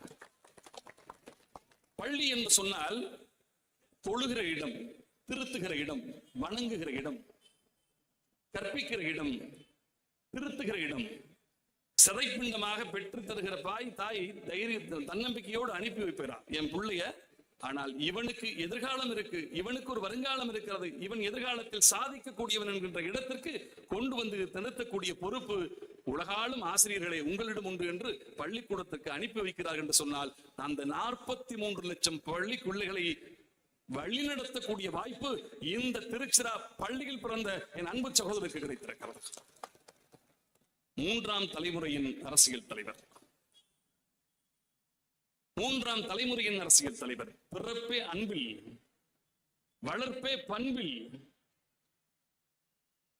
அறிவாலயத்தில் படிச்சிட்டாரு. அப்புறம் என்ன? அப்படிப்பட்ட ஒரு அன்பான 43 லட்சம் மாணவர்களை அவர் வழி நடத்துகிறார். காலை சிற்றுண்டி, தூரம் கடப்பதற்கு சைக்கிள், உலகத்தை உள்ளங்கையில் உட்கார வைக்க லேப்டாப், பெண்களுக்கு மகளிர் விடியல் பேருந்து, மகளிர் சுய உதவி குழுக்கள் மூலம் பெண்ணிடம் பொருளாதாரம் போகணும் சார், பொம்பளை பிள்ளைகிட்ட பொருளாதாரம் போகணும். இந்த 5 ஆண்டு காலத்தில் பெண்கள், உண்மையாக சொல்ற மனசாட்சி தொட்டு கேளுங்க, இந்த 5 ஆண்டு காலத்தை போல பெண்கள் மகிழ்ச்சியாக இருந்த ஆட்சி காலம் ஒருபோதும் கிடையாது. மகளிரின் பொற்காலம் என்று சொல்லலாம். அதுக்காக ஆண்களுக்கு எல்லாம் ஒண்ணும் குறையில்லையே. நமக்காக ஐடி பார்க் திறந்து எல்லாரையும் படிங்கன்னு சொல்றாங்க, உண்டா இல்லையா? ஐடி பார்க் திறந்திருக்கு. இன்றைக்கு இந்தியாவில் 42% பெண்கள் வேலைக்கு போகக்கூடிய ஒரே மாநிலம் தமிழ்நாடு. ஒரு மாணவன் நன்றாக படிக்கிறானா இல்லையான்றதை எதை வச்சு கண்டுபிடிப்போம்? பள்ளிக்கூடத்திலிருந்து தரப்படுகிற ப்ராகிரஸ் ரிப்போர்ட். அவன் எவ்வளவு மார்க் வாங்கியிருக்கான்ற ப்ராகிரஸ் ரிப்போர்ட்டை வச்சு தான் கண்டுபிடிப்போம். ஆக மாநில அரசாங்கத்தினுடைய ப்ராகிரஸ் எப்படி இருக்குன்றத ஒரு ரிப்போர்ட் தருவான். யாரு தருவான் தெரியுமா? ஒன்றிய அரசு, மோடி அரசு. இப்போ அந்த மோடியின் அரசு ஒரு ப்ராகிரஸ் ரிப்போர்ட் தந்திருக்கு. நமக்கு பணம் தர மாட்டான், பயிர் காப்பீட்டுக்கு உதவி செய்ய மாட்டான், வெள்ள நிவாரணம் தர மாட்டான், பேரிடர் காலத்திற்கு உதவி செய்ய மாட்டான், கேட்ட பணம் எதையுமே கொடுக்க மாட்டான், கல்வி உதவி கேட்டால் ஹிந்தியை கத்துக்க நான் தர்றேன், கோதுமை வாங்கினா அரிசி தருவோம் அப்படின்ற மாதிரி. ஆக நம்மை வஞ்சிக்கக்கூடிய ஒரு மாற்றாந்தை மனப்பான்மை கொண்ட மோடி அரசு அந்த நிதி அமைச்சகம், நிதி ஆயோக் என்று சொல்வார்கள், அதுதான் ப்ராகிரஸ் ரிப்போர்ட். ஒவ்வொரு மாநிலமும் எப்படி செயல்படுகிறது என்பதை ப்ராகிரஸ் ரிப்போர்ட் ஒன்று கொடுக்குறான். அந்த ப்ராகிரஸ் ரிப்போர்ட்ல மொத்தம் 12 பாடங்கள் எடுக்கிறான். அந்த 12இல் 10 இடங்களில் இந்தியாவிலேயே முதன்மை மாநிலமாக இருப்பது முத்துவேல் கருணாநிதி ஸ்டாலின் நடத்தும் தமிழகம் என்பதை மறக்க முடியாது. நீ கொடுத்த ரிப்போர்ட்டரா, நீ வஞ்சித்தாயே, நீ கொடுக்க மறுக்கிறாயே, அந்த மாநிலம் தான் இன்றைக்கு தமிழகத்தினுடைய முதன்மை மாநிலமாக இருக்கிறது என்று சொன்னால் அதற்காக உழைத்த உழைப்பு. எனக்கு என்ன வருத்தம்னா, இந்த 5 வருஷத்துக்கு முன்பு, இன்னொரு 5 வருஷம் முன்பே இந்த முத்துவேல் கருணாநிதி ஸ்டாலினுடைய ஆட்சி நடந்திருந்தால் தமிழகத்தினுடைய வளர்ச்சி என்பது இந்தியாவுக்கும் நமக்கும் போட்டியாக இருக்காது. இந்தியாவுக்கு, தமிழகத்திற்கும் சிங்கப்பூருக்குமா இருக்கும், தமிழகத்திற்கும் அமெரிக்காவாகவும் இருக்கும். அப்படிப்பட்ட ஒரு வளர்ச்சியை தருவதற்கு இந்த முதலமைச்சர் முக்காலமும் உழைக்கிறார், முறையாக திட்டமிடுகிறார், முட்டுக்கட்டைகளை உடைத்தெறிந்து அதனை வெற்றி கோப்பைகளாக மாற்றுகிறார். இந்நாட்டு அரசுகளை தென்னாட்டு பக்கம் திருப்பி காட்டி தமிழ்நாடு தான் தாய்நாட்டிலே தலை சிறந்த மாநிலம், நீ கொடுக்க மறுத்தாலும் என் பிள்ளைகள் உன்னிடம் தலை குனிய விட மாட்டேன் என்று சொல்லி இருக்கிறத வச்சு சிறப்பான ஒரு மாநிலத்தை பெற்றெடுத்திருக்கிறார். அந்த காலத்துல எல்லாம் பொம்பளை பிள்ளைகளை கட்டி கொடுத்த தாய் தகப்பன் இந்த முதல் கடிதாசி வர்ற வரையும் உயிரை பிடிச்சிட்டு இருப்பான். இப்பெல்லாம் செல்போனு, போய் இறங்கணும்னு பிள்ளை மெசேஜ் போட்டுரும், நீ கட்டி கொடுத்த மாப்பிள்ள ஓகே, பாஸ், ஃபெயிலு, இவன் வேலைக்கு ஆக மாட்டான், என்னதோன்னு அனுப்பிடும். அந்த காலத்துல அப்படி இல்லை. கட்டி கொடுத்த பெண்ணின் முதல் கடிதாசி வரணும். இந்த முதல் லெட்டர் வருகிற போது ஒவ்வொரு பெற்றோரும் உயிரை கையில் எடுத்துக் கொண்டிருப்பார்கள். அப்படிப்பட்ட ஒரு காலம். ஒரு பொம்பளை பிள்ளைய கட்டி கொடுத்தாச்சு, 1 மாசம் ஆச்சு, லெட்டர் பார்த்தாங்க, லெட்டர் வந்துச்சு, பிரிச்சு படிச்ச உடனே ஆத்தா அப்பா அண்ணன் தம்பி சின்னத்தா அங்காளி பங்காளி 50 பேரையும் டாட்டா இதுல தூக்கிட்டு நேர ஊருக்கு வா, இவன் சரியில்லை, உடனடியா வந்து ஒரு பஞ்சாயத்தை பண்ணி என்னை கூட்டிட்டு போகணும்னு வந்துருச்சு. கட்டி கொடுத்த தாய் தகப்பனுக்கெல்லாம் ஒரே பதற்றம். நல்ல சீரு சமயத்தெல்லாம் வச்சு நல்லா தானே கட்டி கொடுத்தோம், படிச்சவன் சொன்னாங்க, கவர்மெண்ட்ல வேலை செய்யறான்னு சொன்னாங்க, என்ன இப்படி வந்திருக்கு லெட்டர்னு சொல்லி சொந்த பந்தம்லாம் ஏறி போயாச்சு. சூரியர் மஞ்சரட்டுக்கு போற மாதிரி போயாச்சு. 2-3 வண்டியில போய் இறங்கியாச்சு. இறங்கி என்னடான்னு கேட்டா, என்ன பாருன்னு கேட்டாங்க.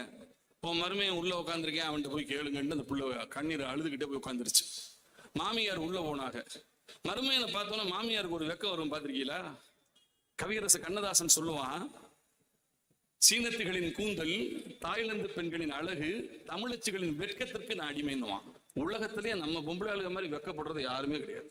அதுவும் இந்த மருமையன்கிட்ட ஒரு மாமியார் வெக்கப்படும் பாருங்க, ஒரு தினுசா இருக்கும். அது மாதிரி இந்த மாமியார் என்ன ஒண்ணுச்சு, உள்ள போய் மருமையன்ட்ட இப்போ ஒரு மாதிரி, ஏப்போ என்னப்பா ஏதோ பொம்பளை பிள்ளை ஏதோ சொல்லுச்சு, என்னப்பா பிரச்சனை என்னச்சு? அவன் அத்தை நடக்கக்கூடாது நடந்து போச்சுன்னா. நடக்கக்கூடாது நடந்து போச்சா? என்னப்பா சொல்லு. இல்லத்த நடக்கக்கூடாது நடந்து போச்சு. அதுதான் தம்பி, என்ன நடந்து போச்சுன்னு சொல்லுங்க. இல்லத்த நடக்கக்கூடாது நடந்து போச்சுன்னு.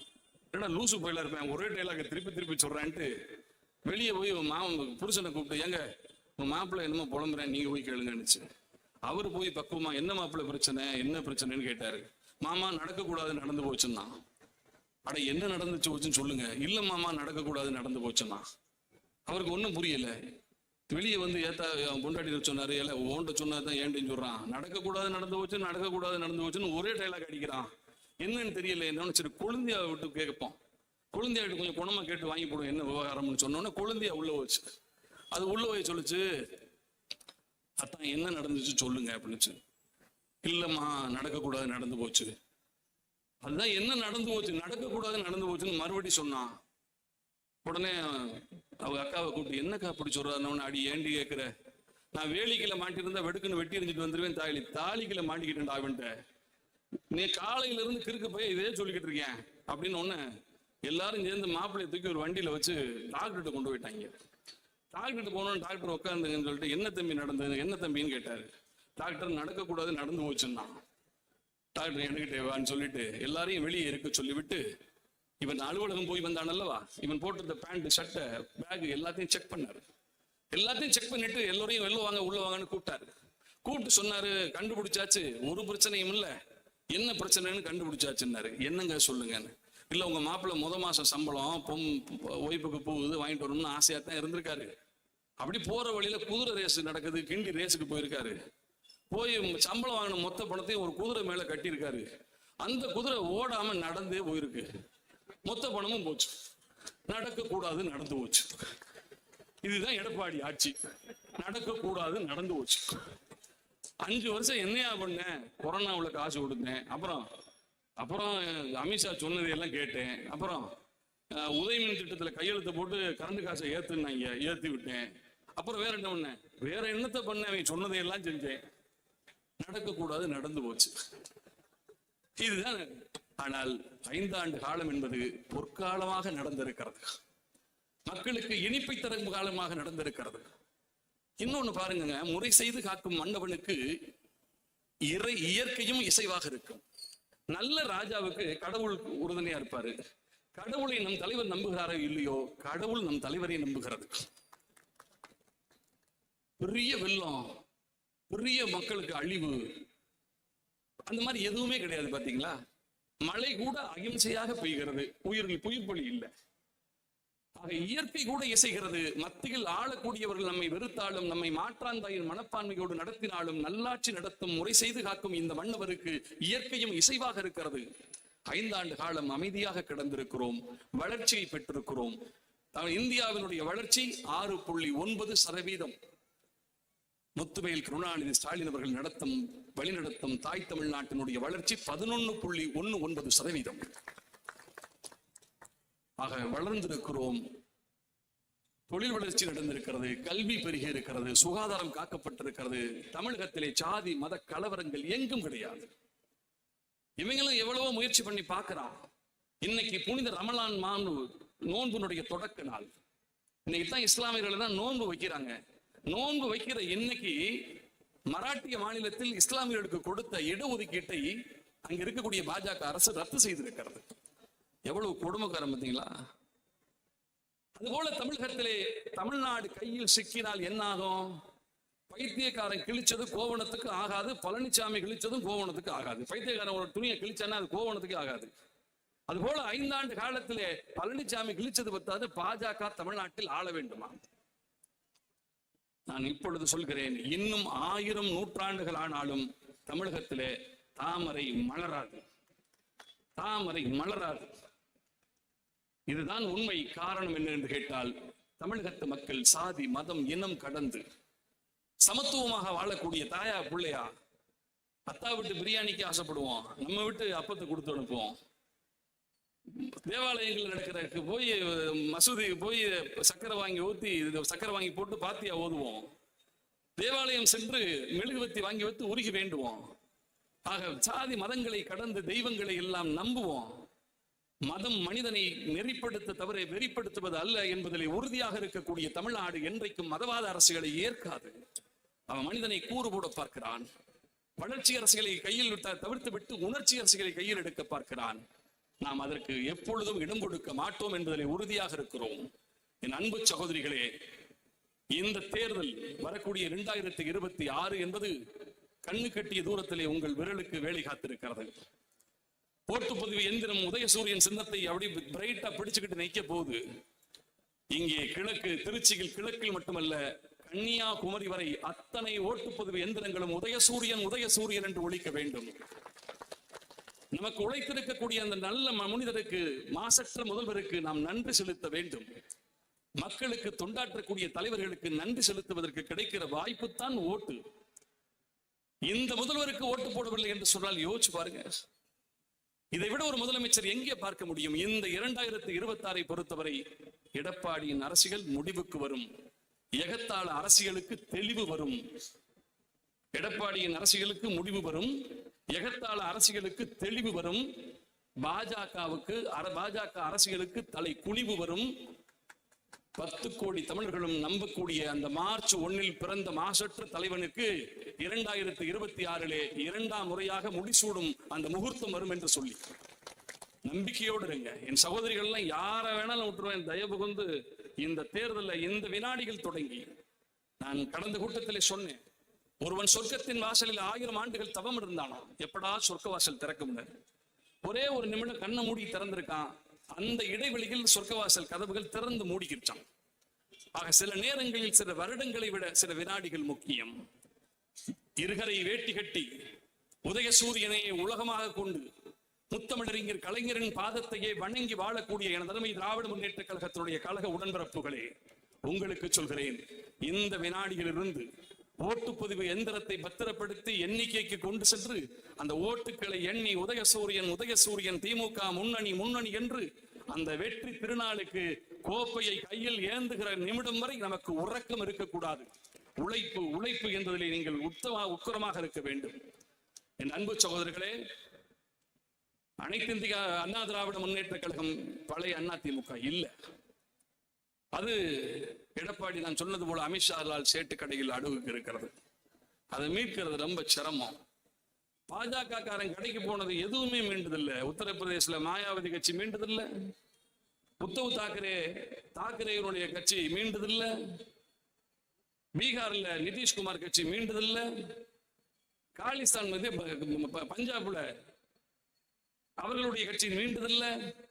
பாரதிய ஜனதா கட்சி அடகு கடைக்கு எந்த கட்சி போனாலும் அது ஏலத்துக்கு வந்து காணாமல் போகுமே தவிர ஒருபோதும் மீட்கப்பட முடியாது. மீட்க முடியாத இடத்தில் போய் அதிமுக சிக்கி இருக்கிறது.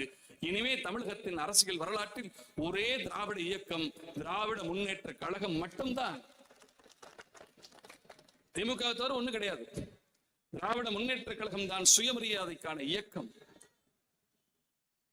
ரொம்ப பேர் கேட்கிறாங்க, எங்க புதுசா ஏதோ இந்த விசில கொண்டுகிட்டு பயல எடுத்துறாங்களே, விசில கொண்டுகிட்டு திடுறாங்களே, அது ஓட்டு இல்லாத கூட்டம்.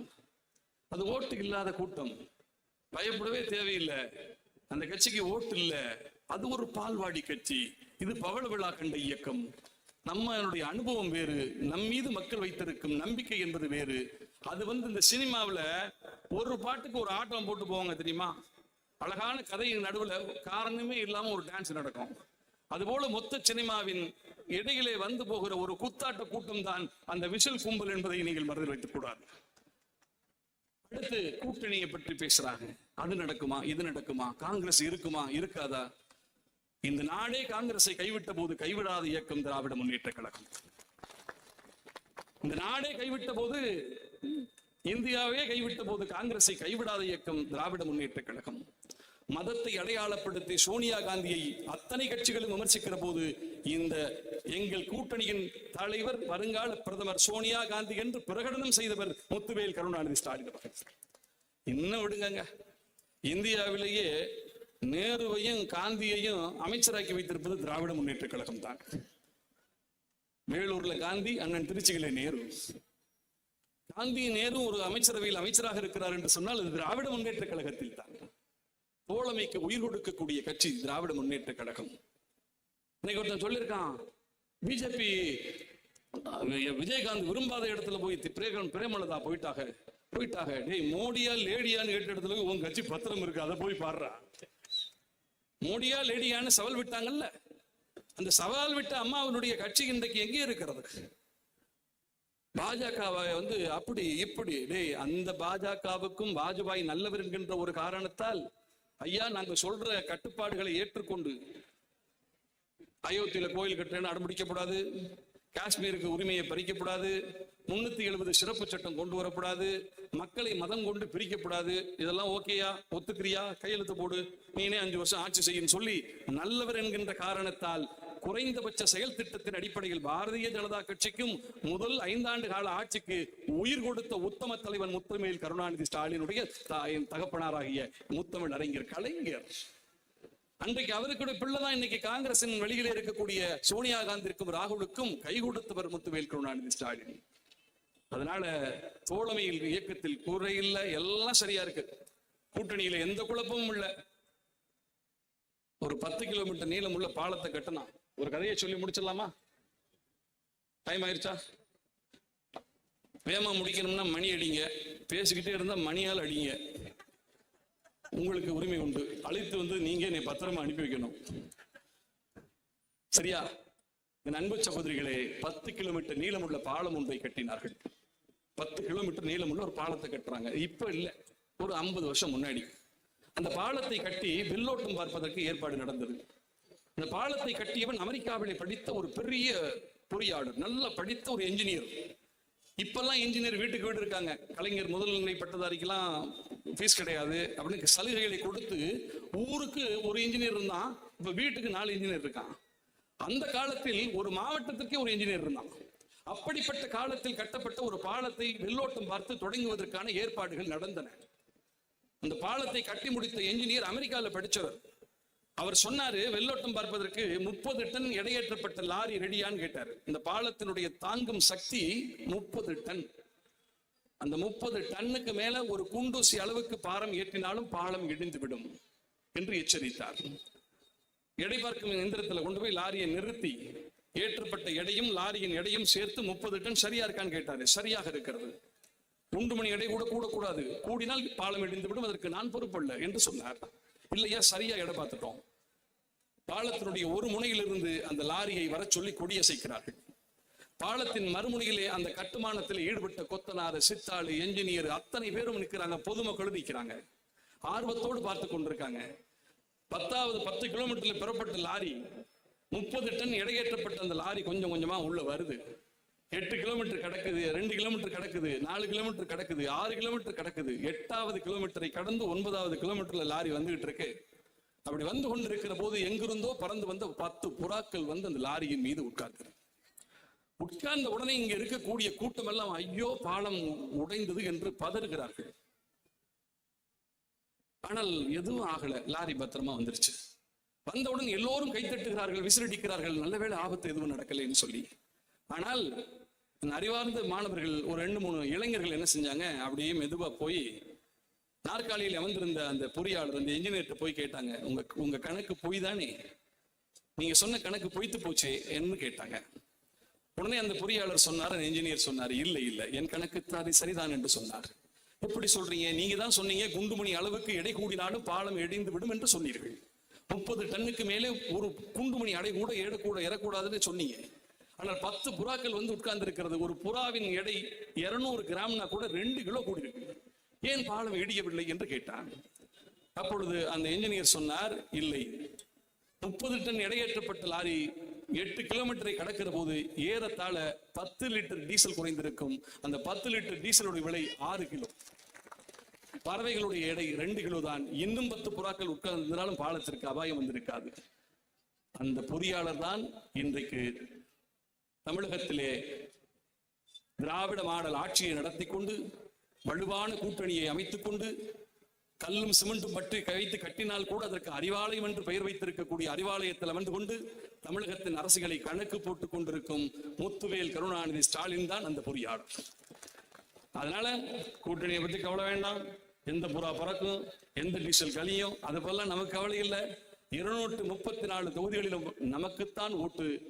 என்னை பொறுத்தவரை செய்திருக்கும் சாதனைகளை என் அன்பு சகோதரிகளே, வெள்ளும் பெண்கள் வர்ற 24ஆம் தேதி வீடு விட போறீங்க. சாதனைகளை நெஞ்சு நிமிர்த்தி சொல்லுங்க.